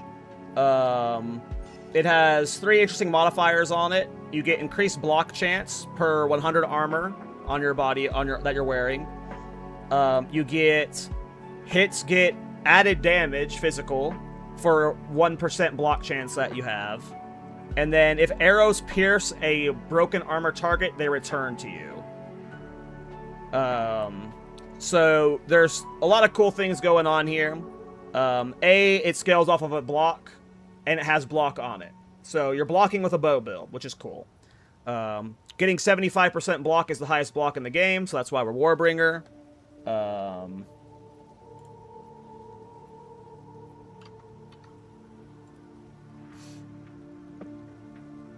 And there's a lot of cool stuff you can do with it. It seems like it's going to be a really fun build. You know, it's hard to showcase like a lot of the mechanics for it because the return projectile stuff is really weird in this game right now, but it's got some fun scaling potential. I'll be making a guide or video talking about a lot, but the thing I'm most excited about with it is I have an endgame setup where we're going to swap to evasion with it, and at some point we're going to have 75% block, 80% evasion, a fuckload of deflection rating, 2100 life, and then ward behind it as a defensive layer. And just 75% block with EV behind it is just so hard to kill. But then you're going to have a good amount of life and ward too. So, like, I'm really excited to play a armor or an EV block build. It should be cool. So not a league start? I mean, you have to buy a level 11 bow. I don't know. Everyone has a different definition of league start.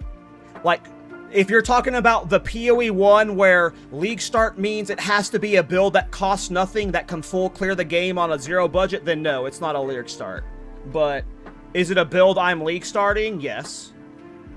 I fucking hate the way the PoE 1 community defines league start, though.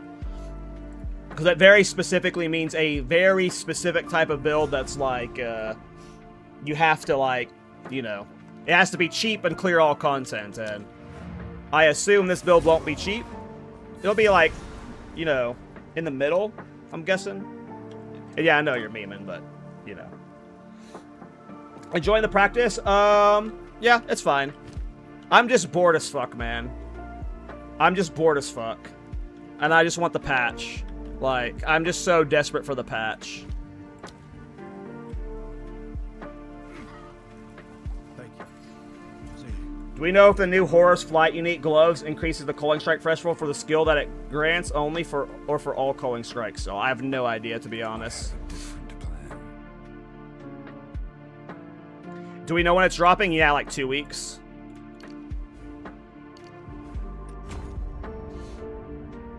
Like a week and a half. Oh, what's up, Treach?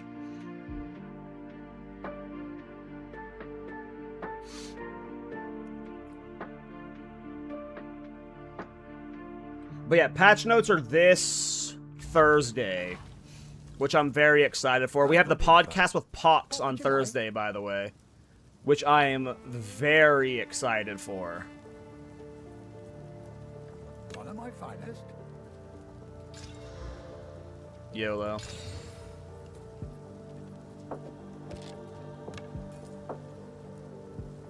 That'll be useful.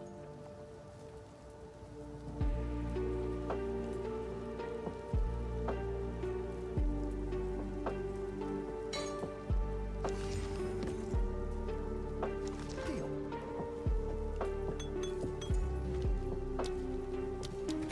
Go well.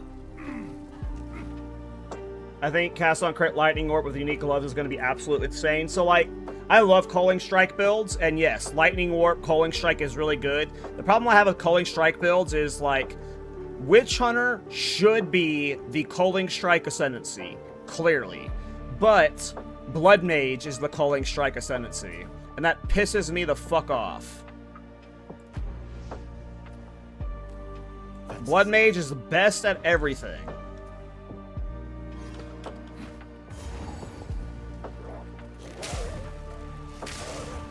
Feel But those Calling Strike gloves do look awesome. I am probably playing a Calling Strike build at some point this league. I played one in 0-2, in 0-3, and in 0-4. I love Calling Strike builds. But yeah, Blood Mage has, I forget what the ascendancy is. It's like curses reserve a percentage of life or something.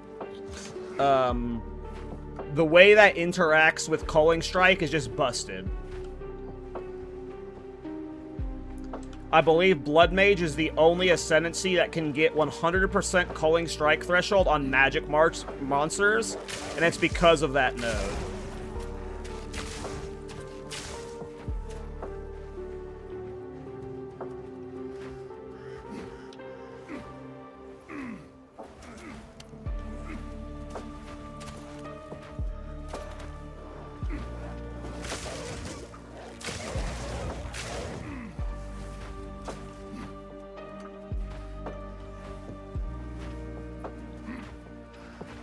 No, that's Blood Mage Doom.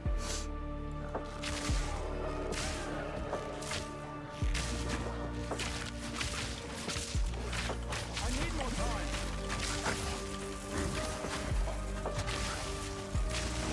No challenge.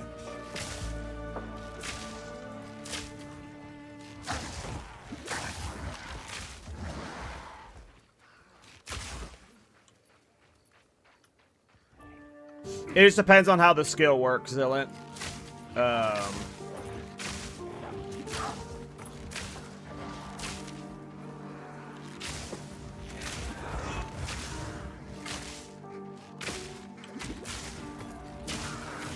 I thought the skill from the gloves looked like bait to me. Like, to me, Calling Strike is a mapping build that struggles with bossing. And the gloves look cool on paper, but you have to kill like 20 enemies to be able to use the skill or something. So like, you really won't be able to use it on bosses. Like, an Uber Arbiter, there's 0 enemies before him, right? So like, when I first saw it, I was like, oh shit, Calling Strike gloves come with like a new skill that maybe will help with single target, but it's really just a boost to mapping. Which I already felt like Calling Strike was good at. I mean, that's what you have to essentially do for Calling Strike is, you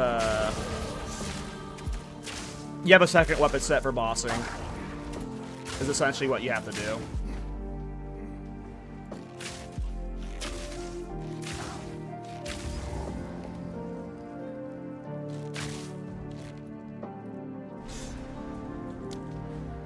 Oh, but I didn't get the loot.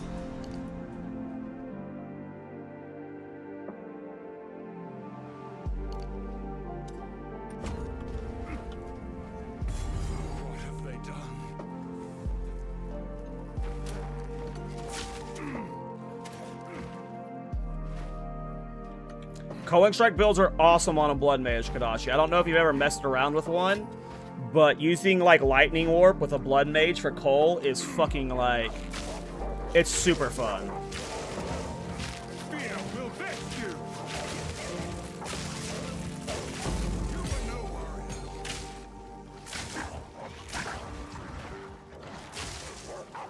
Even just using Killing Palm. Killing Palm Blood Mage for culling is just so much fun. I love me Calling Strike Blood Mage build is too good. It's so much fun.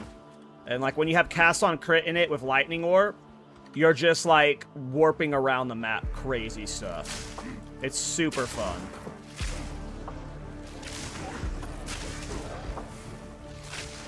Yeah, I'm really excited for the new passive tree as well.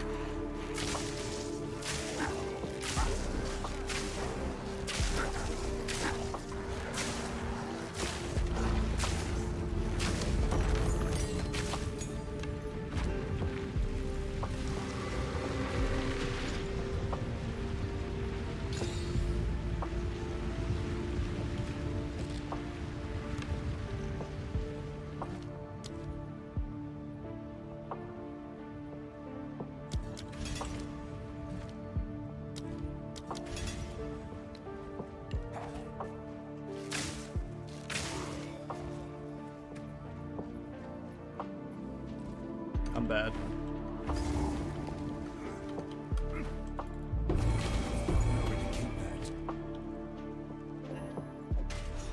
I can put right one thing, at least.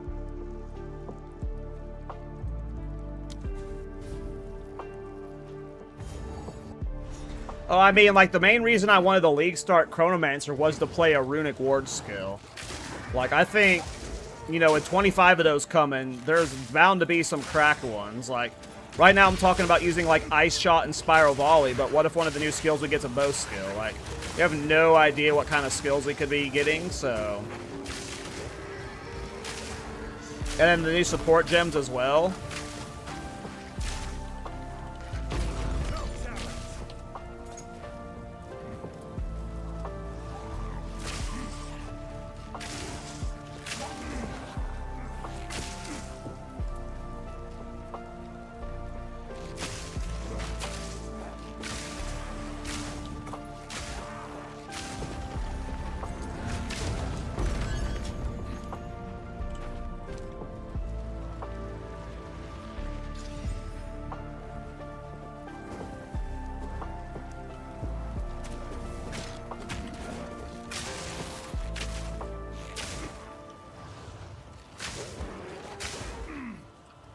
Probably shouldn't have done that, but whatever.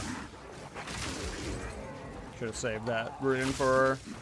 Well, I guess I would have used it then, because I probably would have had Ironbound by now. Like, having 2 Exalted Orbs and 2 Alch Orbs and a Regal Orb, if so, like, at some point somebody has dropped Ironbound and listed it, and I'm going to whisper them and be like, hey, I'll give you 2 Exalts, 2 Alchs, and a Regal. And they'll be like, sure. So I'm pretty confident I'd have Ironbound by now.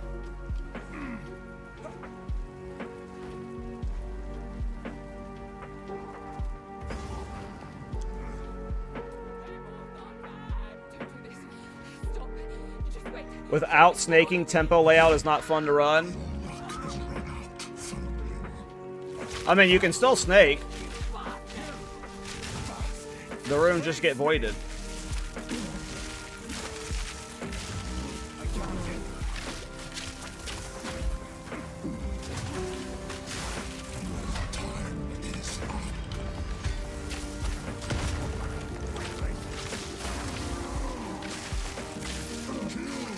I blew that war banner, messing around.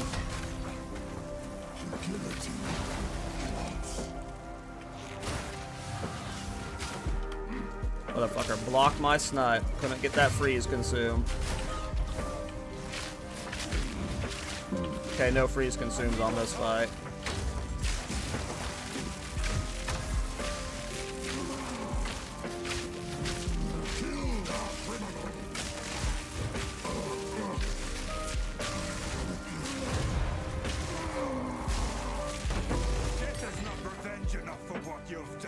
Bah, bah, bah, bah, bah, bah, bah.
Are any of you guys being baited by the minion stuff?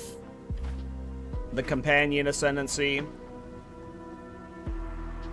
I'm not a minion main, so you're baited by everything. That's usually how I am. Maybe that's how I'll be when the patch notes hit, because usually I have really bad build choice anxiety where I'm just like panicking about what I'm choosing. But right now, I'm somehow like locked in on this Ironbound build. But normally every league to me is just like crazy hard to pick. And that might happen when we get the patch notes, but for like, you know, I've gotten lucky that like this Ironbound Warbringer, it's like, it's got that off-meta flair that I enjoy, but it's also like got potential, so that's why I'm letting myself lock in on it when I normally wouldn't lock in on something until like the last day.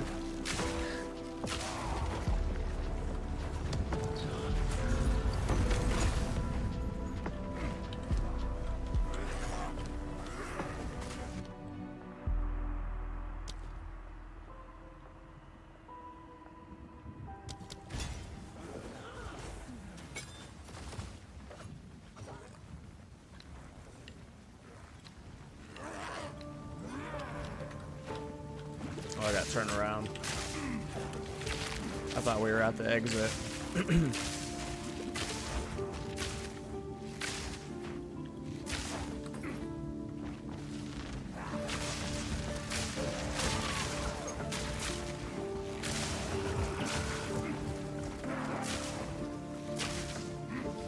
think I need to go that way? I'm not sure.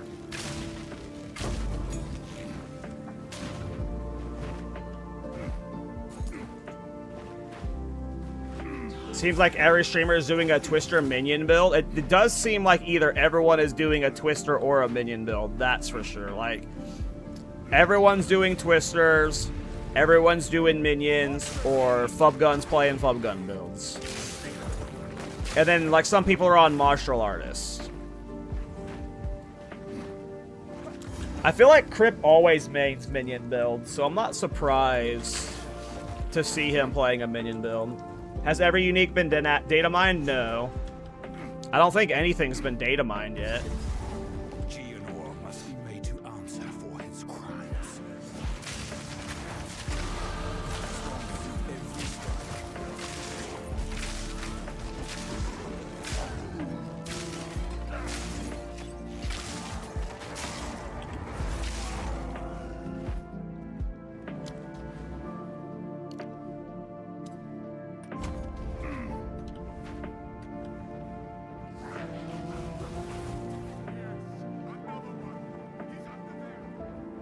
That's him.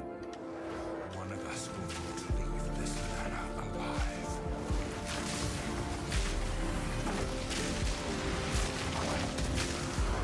But yeah, like, even of, like, so, like, there's all the new stuff, right? So, like, anytime there's a new patch, clearly you get baited by all the new stuff, but there's so much old stuff that I still love playing. Like, I don't know how many of you played Supporting Fire Tactician, but that was easily one of my favorite builds I've ever played. And I very much, like, if we got nothing new, that's what I would be league starting, is Supporting Fire Tactician. And even with new stuff, like, part of me, like, wants to play it. So there's just, like, so much good shit to play. Old builds and new. Like, revisiting old builds with all the new stuff that buffs them. I missed the boss. I don't think I killed the fire boss. I'm really bad at overkilling. I'm level 15.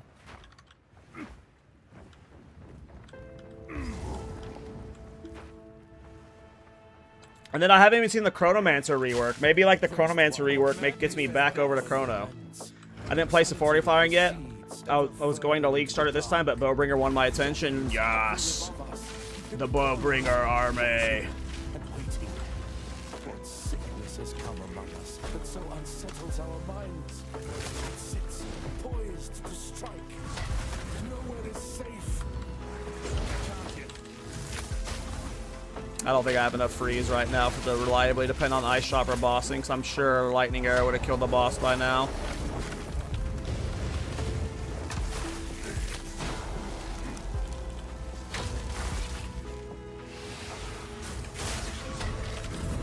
Yeah, it doesn't even do much damage consuming the freeze right now anyway.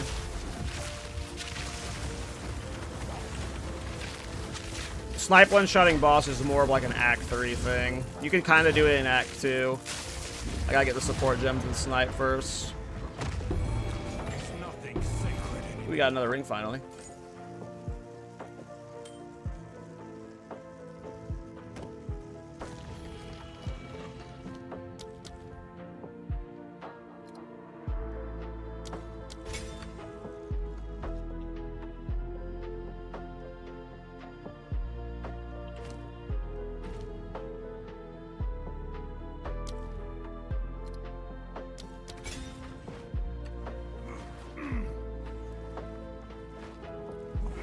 One of the most fun builds I've ever played was a Corrupted Cry Warbringer, super fun. A lot of people recommend me Warcry builds, but I can't get over them. Like the screaming.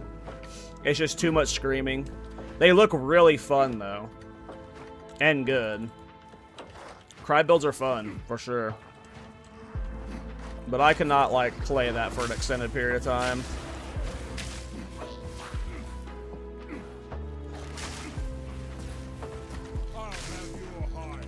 Yeah, it's interesting to see what all ends up being beasts long term.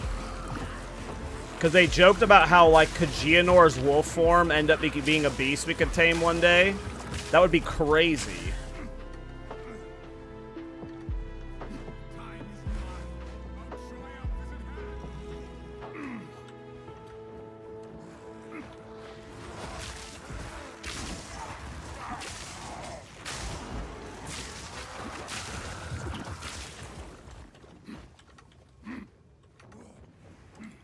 By the way, I don't know if you guys saw the podcast this week, but I thought it was a really fun episode. A lot of good, funny debates, a lot of good talking points. I think Rax is awesome. The last episode was our most viewed episode we've ever had. I think the VOD is on YouTube is currently at like 34,000. I have no idea what we're at on Spotify. But in terms of YouTube views, it's like by far our most successful podcast we've ever had. The Rax effect be strong. Ever thought of using those black boots for Act 1 leveling with Ironbound? Are you talking about, I think I have them written down. I did not write them down on my guide. They were supposed to be written down on my guide. It's called what are the boots called? There's the boots that have block chance inherently on them. They're like level 1 boot. Legion Stride? I think it's called Legion Stride. That is like one of gonna be one of the recommended leveling uniques if you're like playing like on like a second character or twinking it out. Legion Stride, yeah. Yes. It was on my edit list. Thank you for reminding me because I didn't put it on the mobile lytics. But yeah, it's something you could scoop. The most important thing is just getting the bow and then getting the quiver for Act 3. If Legion Stride is cheap, which it should be, you could scoop it, but it's not like giga important.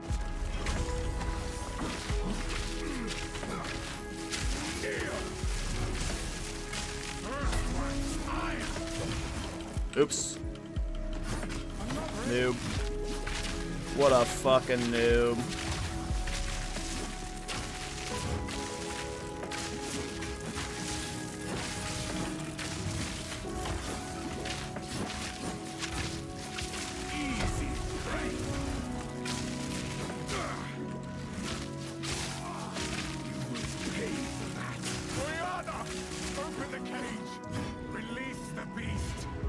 How did I go through all my flasks so fast? It's okay, we'll be fine. We don't need flasks for this fight. This fight's easy. I mean, there's so much they could do with the Rakona rework. Did you apologize for not having time for DM at the end? I haven't done that in so long.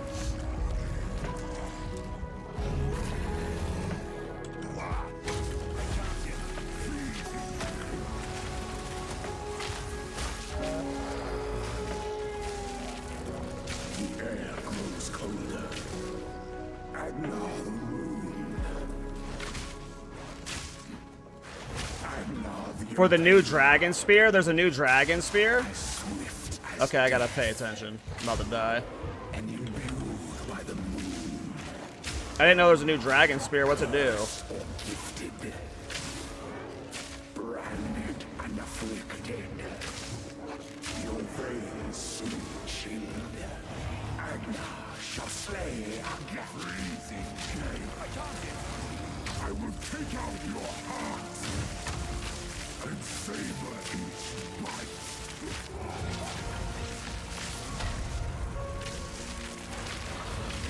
Oops. I'm at the dodge roll out of that.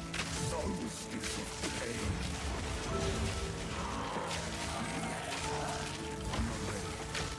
I will take out your heart and savor each bite. Killing frost. I need more time. Ooh, let myself get hit by that because I'm a noob. I die here because I'm a noob.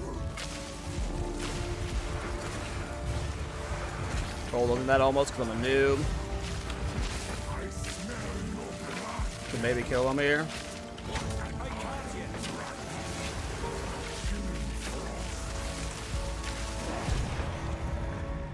What a fucking noob. Melee brain at its maximum. Allow me to clear your mind, if only for a moment. I hate it when he goes straight for the miss phase. I feel like that happens so much to me. I feel like just so many times when I get to him, he just goes instant phase too. My favorite PoE2 skill is Earthquake. I feel like I'm the only one. I mean, I've seen some Earthquaker players out there. Earthquake's fun. It's just maces in general aren't super popular. I think Earthquake is one of the more appealing and interesting mace skills, so.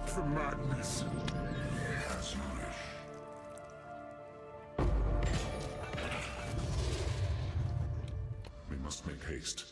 Let us return to Clearfell. To How was it? I mean, you could definitely feel the damage increase, for sure.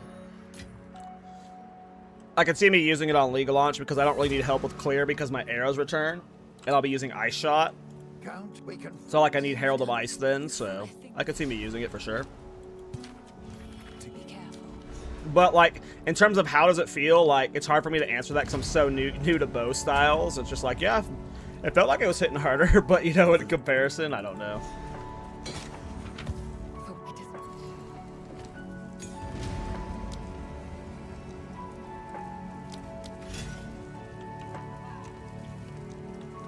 isn't. Yeah, work.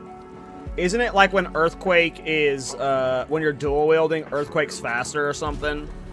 So I've seen some like interesting dual wield, or is it one-handed? Earthquake's faster. I forget which it is. But I've seen some interesting Earthquake builds. They look cool. A culture of warriors. I've never done one though. I will have to show I definitely would want to do one day.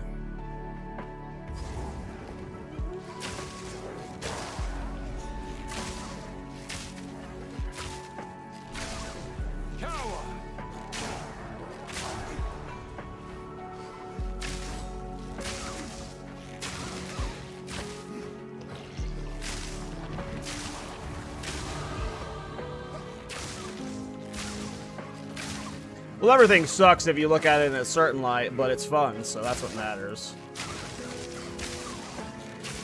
Like, Thorns sucks, but, you know, it's S-tier fun in some aspects. I'd rather equip that.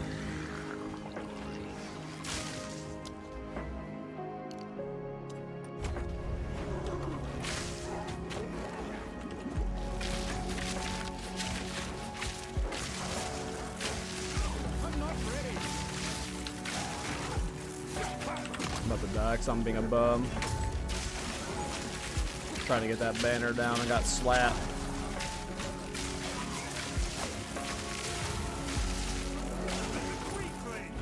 I gotta stop killing every rare I run into. Over leveling myself.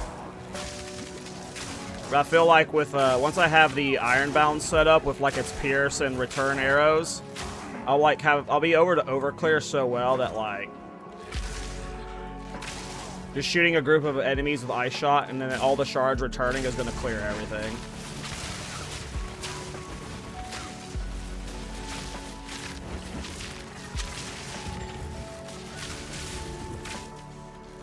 Like, I don't... Part of me always wants to try and get my axe times better, Kadachi, but then, like, they said in this patch, I don't know if you saw it from Suna, one of the developers, they said that all of the campaign areas are being changed in some way. So it's pointless to study layouts right now. So that's why I'm not super practicing speedrunning right now, is because the devs just said don't bother learning layouts. But two, like, I always go slow on League Start because, like, I'm testing stuff and I'm, like, talking to chatters and I'm having fun. So, like, I end up doing a lot, I would end up doing a lot of practice just to, like, to chill on League Start. Like, I want to get to Endgame by the end of my first stream, ideally. But, like, with so much new stuff, like, I'm going to full clear every campaign zone to make sure I get the League mechanic in each of them so I can, like, play with it, like... So, like, for me,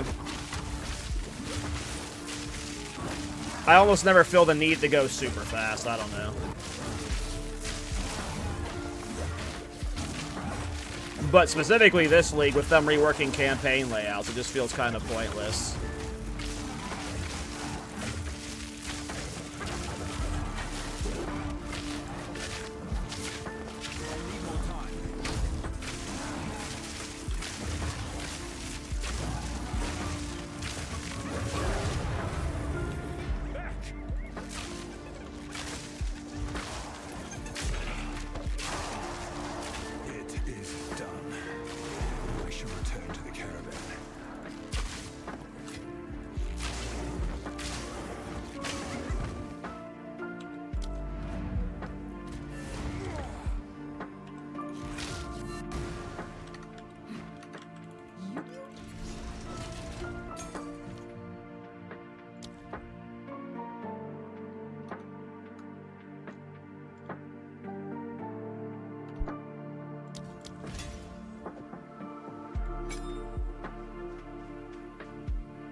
They're nomads, much like my ancestors.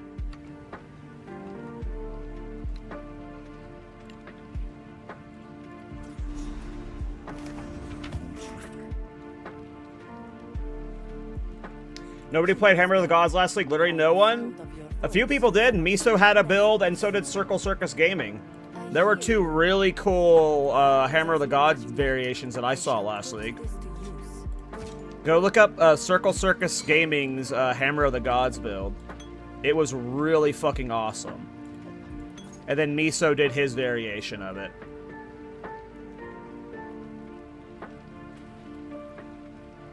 Thank you.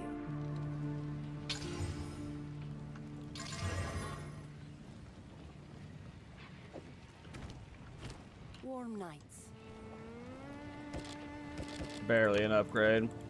I got hoed. I am a Sala. Remain.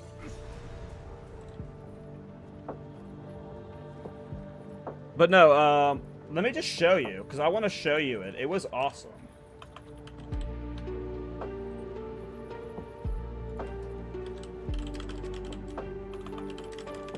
We featured this on my podcast. We have a Build of the Week segment. Circle Circus Gaming, I believe... I want to say he's Japanese, but he could be Korean, and I'm sorry if I'm getting it wrong.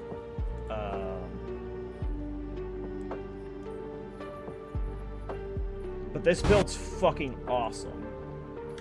Here, let me get it.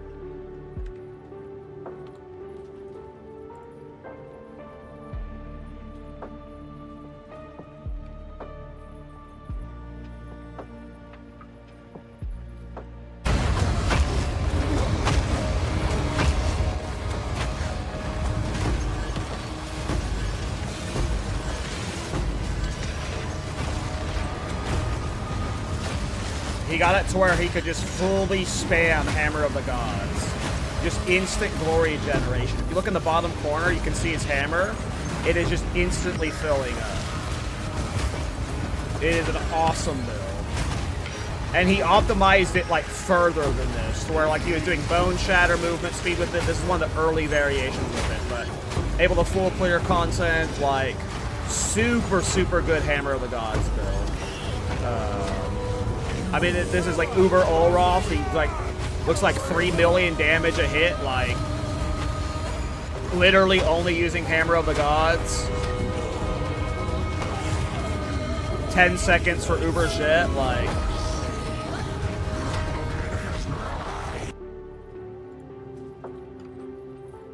Very good, very, very good Hammer of the Gods build.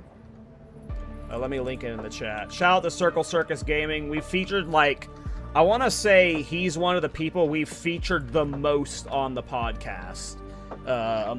He's been featured, I want to say, 3 or 4 times now. His builds are fucking awesome, and that one was he did this league. So yeah, that's a good example of a Hammer of Gods build. And Miso Shiro, he's one of my buddies I do the podcast with. I'm sure you fucking know who Miso is. But hey, he did his own variation of it. Really cool build. Hey, what's up, Clock? What could they need so much metal for? You could outfit an army with I don't, Clock, but those necklaces do seem very good. But yeah, I don't know. We don't have a list of uniques that are going to be in. It's just like all speculation based off of like the flavor text. Miso, is that the Gooner guy? No, that's the Zero to Mirror guy. Sorry, I can't make that joke. That comes off as just giga racist. Miso makes that joke all the time, and so does Farmer. But if it comes from me, the third party, that's not okay.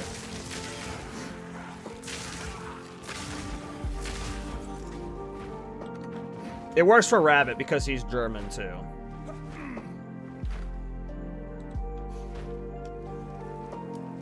Can you link the playlist I'm listening to? It's just a lo-fi PoE soundtrack. Let me find it. Pretty sure it's this one. Yeah, it's this one.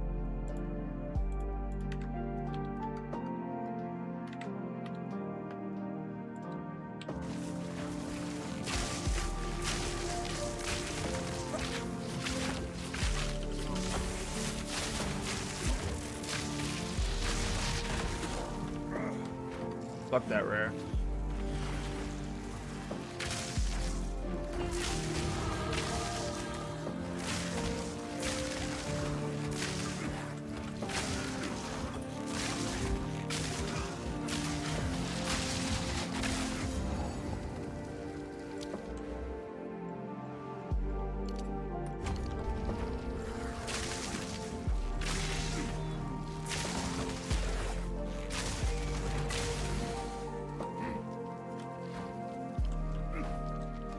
I'm so hyped for this patch, you guys. Like,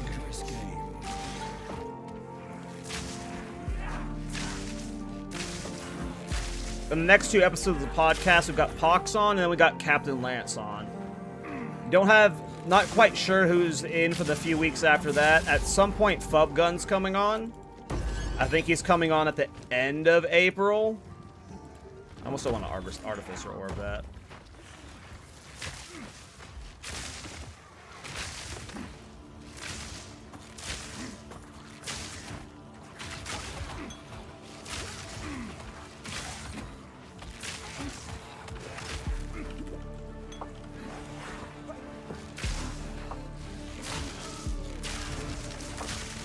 Which I'm sure will be fun.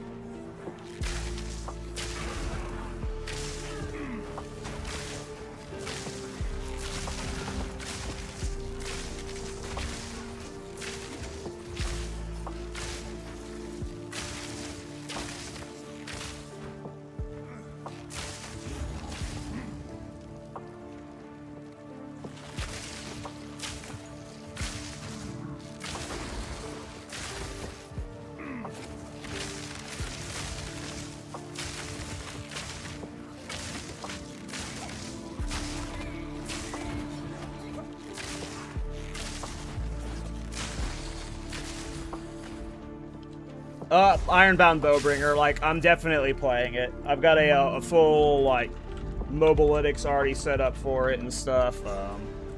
Yep, there's a new unique bow coming, and I will be playing Warbringer with it. What happened here? Like, something crazy would have to come from the patch notes for me to not play this build. And I just don't see that coming.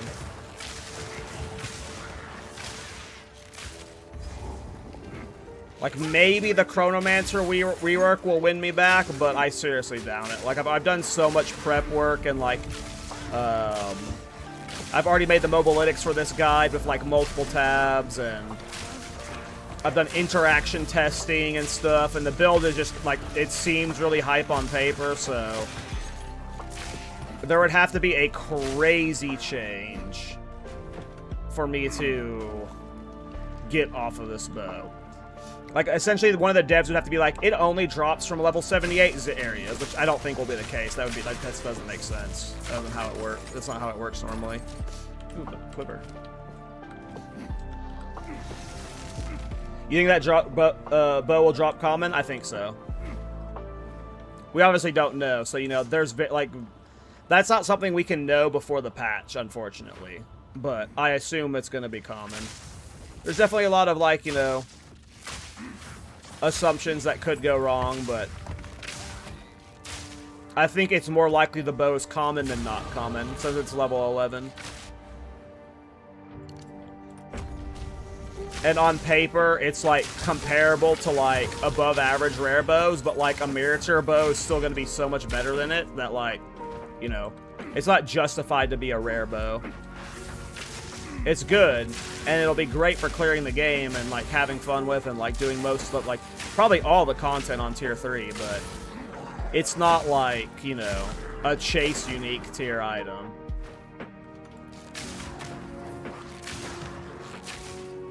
Yeah, exactly. It's as common as other items at the same level. Like, it's very likely you're able to forward one day one really early on.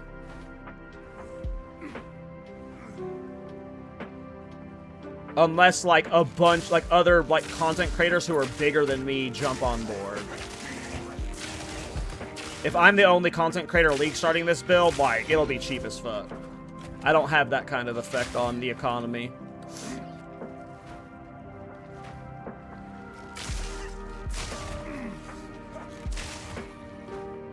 So it should be very cheap. Correct, Rumor. The only way to get 75% block, or like you said, over 71, is Warbringer. Warbringer has the highest block potential in the game. The closest that anything can get, I believe, is Titan. They can get 71 or 2. It requires, like, a lot of commitment to both passives, and then you have to use a really shitty necklace, the Anvil, which is just awful.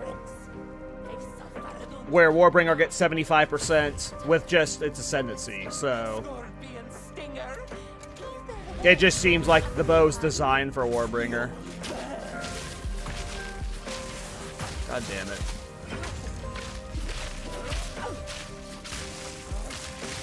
Would you fucking stand still, you fucking knob?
Yeah, I mean, they could add, like, other block stuff in the patch, but, like, even if you can get 75% from, let's say, Titan just requires so much investment to hit 75% block. And, like, giving up an amulet for,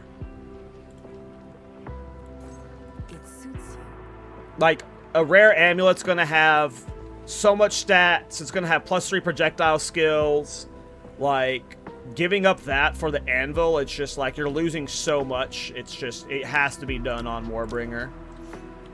Now, obviously, there's the option that it could be a Kalguran unique and it could like have its effects. It's yoinkable, but they would still make Warbringer the better league start. And there's like other things that Warbringer brings to the table. It automates the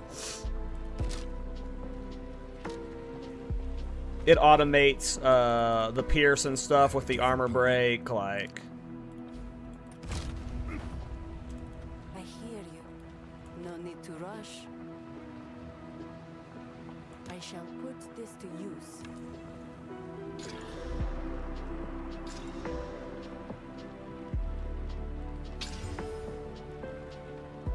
Take care.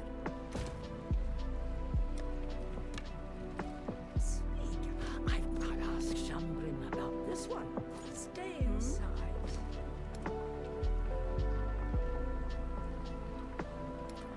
Goodbye. I did one night quickie. Choo. I smile for you.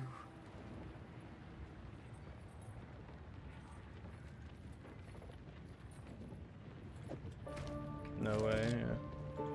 It's actually comparable, funny enough.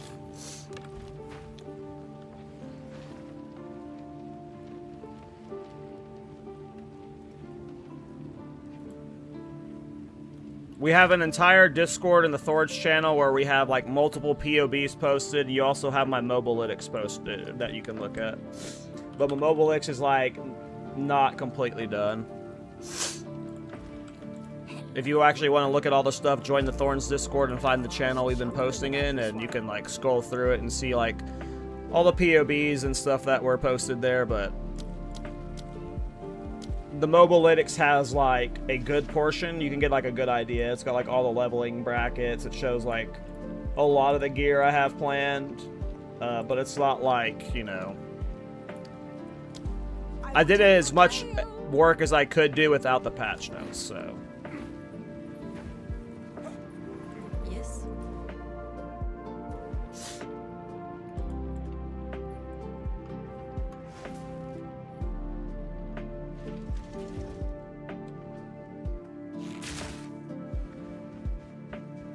Why have we stopped?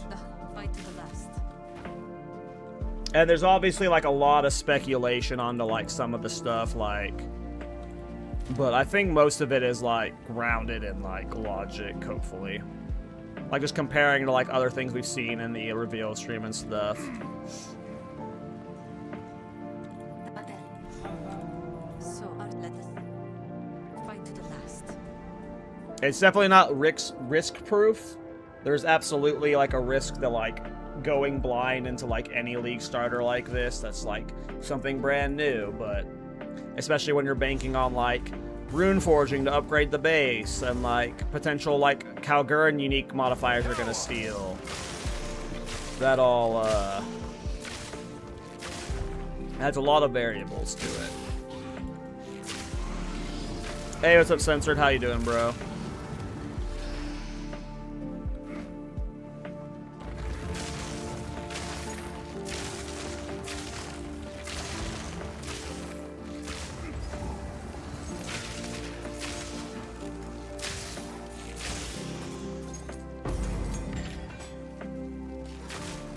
Are you getting ready for 0.5 yet?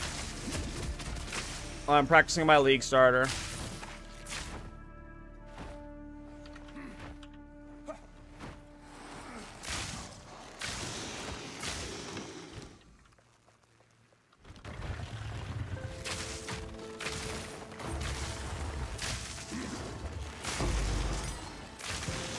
Don't I have some stuff in Escape Shot? I have Ice Bite and Deep Freeze in Escape Shot.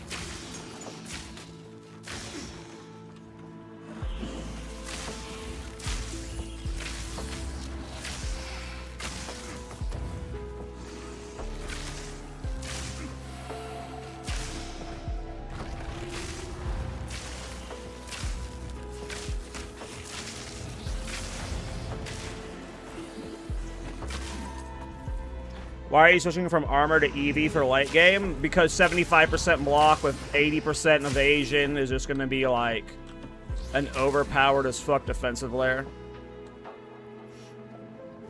I don't know which one's going to be better, but I've never played 75% block with EV stacking.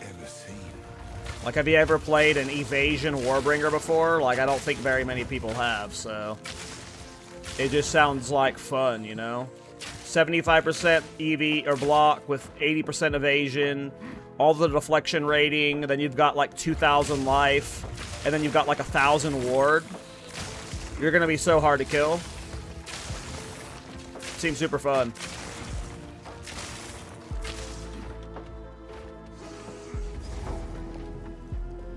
I know nothing of these symbols. What secrets lie within?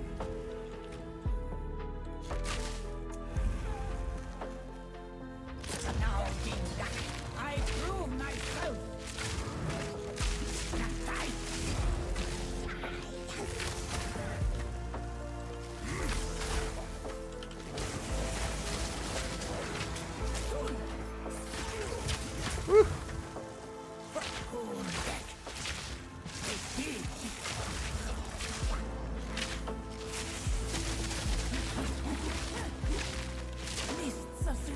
Mist of Salami.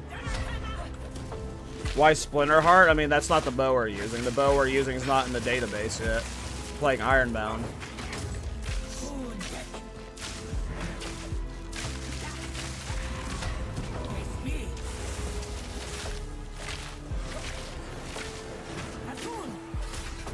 This fight sucks for bow builds.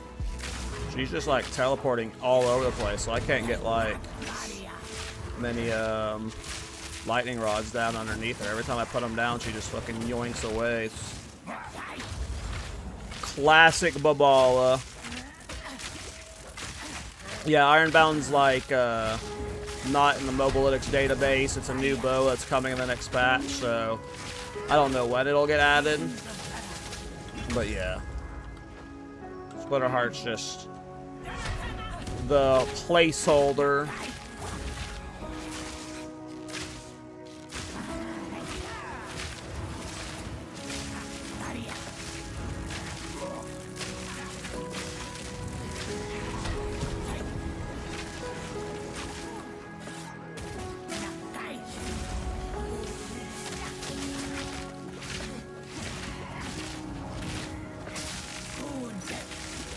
I need to see what guy that dies and like the bow speedrunners are doing on this boss. Like, I ain't freezing her for much, even with the good free supports.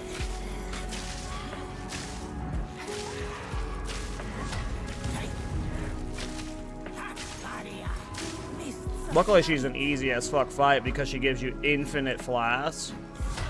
But,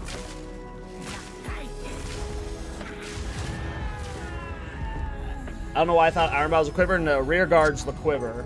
Ironbound is the bow. Ironbound is the bow we're league starting. It is this bow right here. It's not in the game yet. It gets added in this patch. No, I don't think you get the mark until level 7 gems, and I'm only at level 6 gems. Is the mark what enables the fast freeze?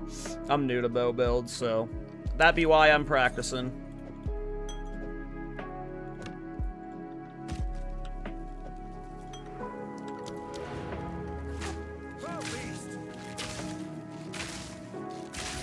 Do you have a guide or anything I can use to speedrun the campaign? I want to get his map as quick as possible. No, that's not my kind of builds. I'm like the off-meta, I make dumb and weird builds creator. I don't make like fast and efficient builds. You're gonna want to look at like, you know, any of the speedrun creators or any of like the good creators, you know.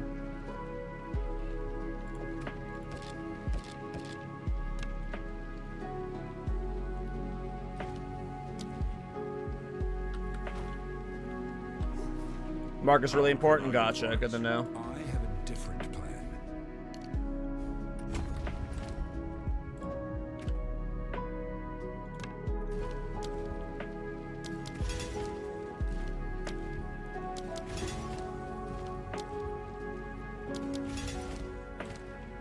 Doesn't help that my gems are also giga underleveled because I'm a bum. I'm a bum.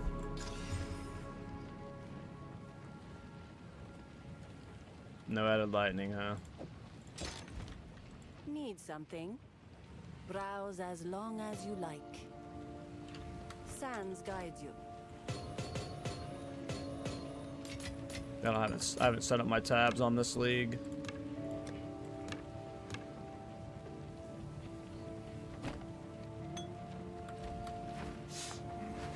Oh, I need to go back, sorry.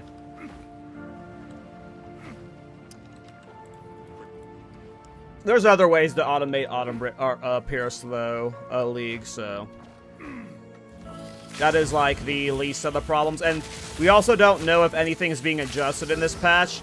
Like, this bow is so targeted at Warbringer, so that it's possible that, like, that interaction might be changed or fixed, you know. That might be some copium, but... This bow is specifically designed for, like, this kind of build, so if someone's, like, played it internally, like, they'll see those kind of things and maybe fix them for us, you know? You thought about the new Frostflame Nova Calguran skill? Nope, I don't even know what it is. I don't know what you're talking about. I haven't looked too closely at any of the Calguran stuff.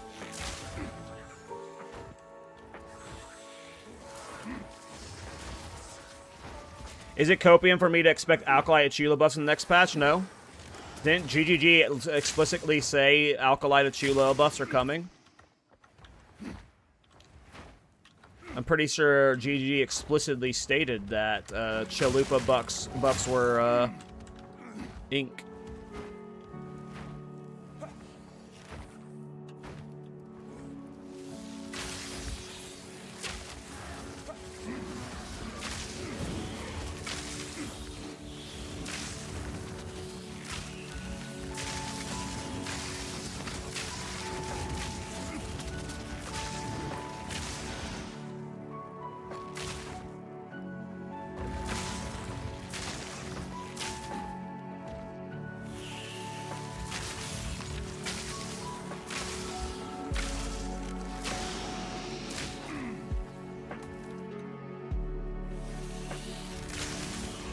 Oh, the pics on the screen again? I'm such a noob. Sorry. Always do that. I am a bum streamer.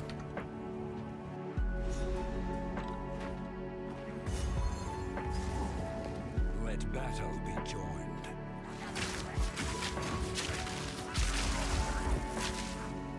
Frostflame Nova is a non-damaging Nova skill that refreshes Ignite and makes Ignite rapidly freeze enemies in addition to the Ignite. That sounds neat.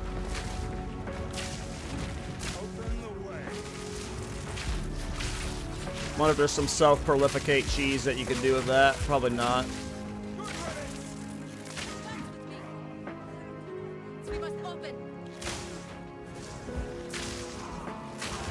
Probably not.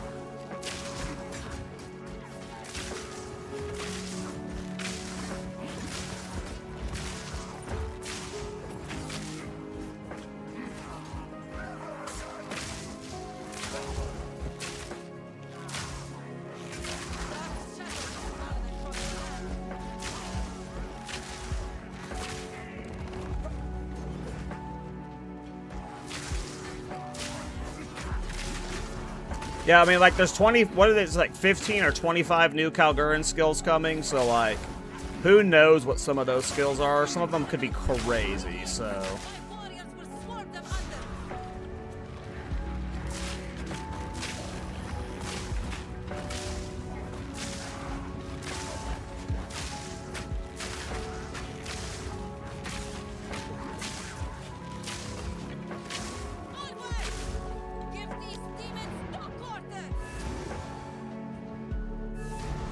GGG has said that, like, this patch isn't, like,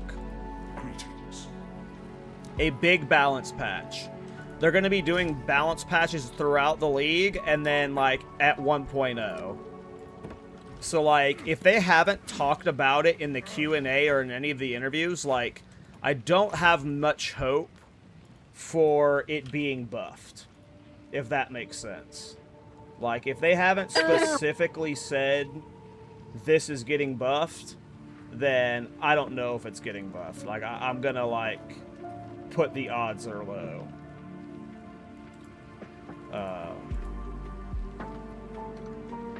But who knows? I don't, like, Ignite is such a, like, an important thing that, like, is on GGG's radar that if it was getting buff, I feel like it would have been noted. So, we'll see. I'm going to end the stream there, though, guys. It was just a nice little late-night stream where I got a little bit of practice in. I should be streaming this week as we get more, like, prep in for the league launch. Thursday's the podcast. I'll probably stream my reaction to the patch notes as well, so I can at least, like, read those on stream for you guys.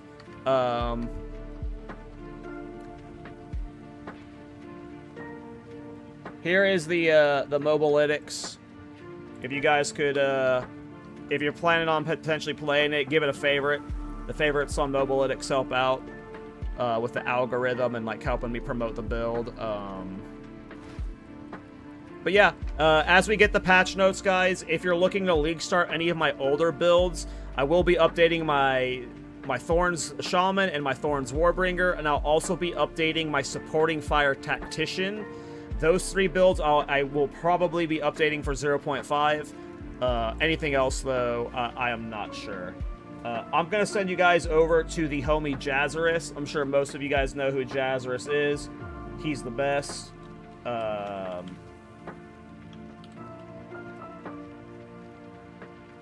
But yeah, he's probably doing dumb, weird shit. And by doing dumb, weird shit, he's probably, like, talking about dumb, weird shit and not playing the game. So, yep, go have fun watching Jazzarus. I'll see you guys tomorrow or either on the podcast. Thanks for hanging out. Bye.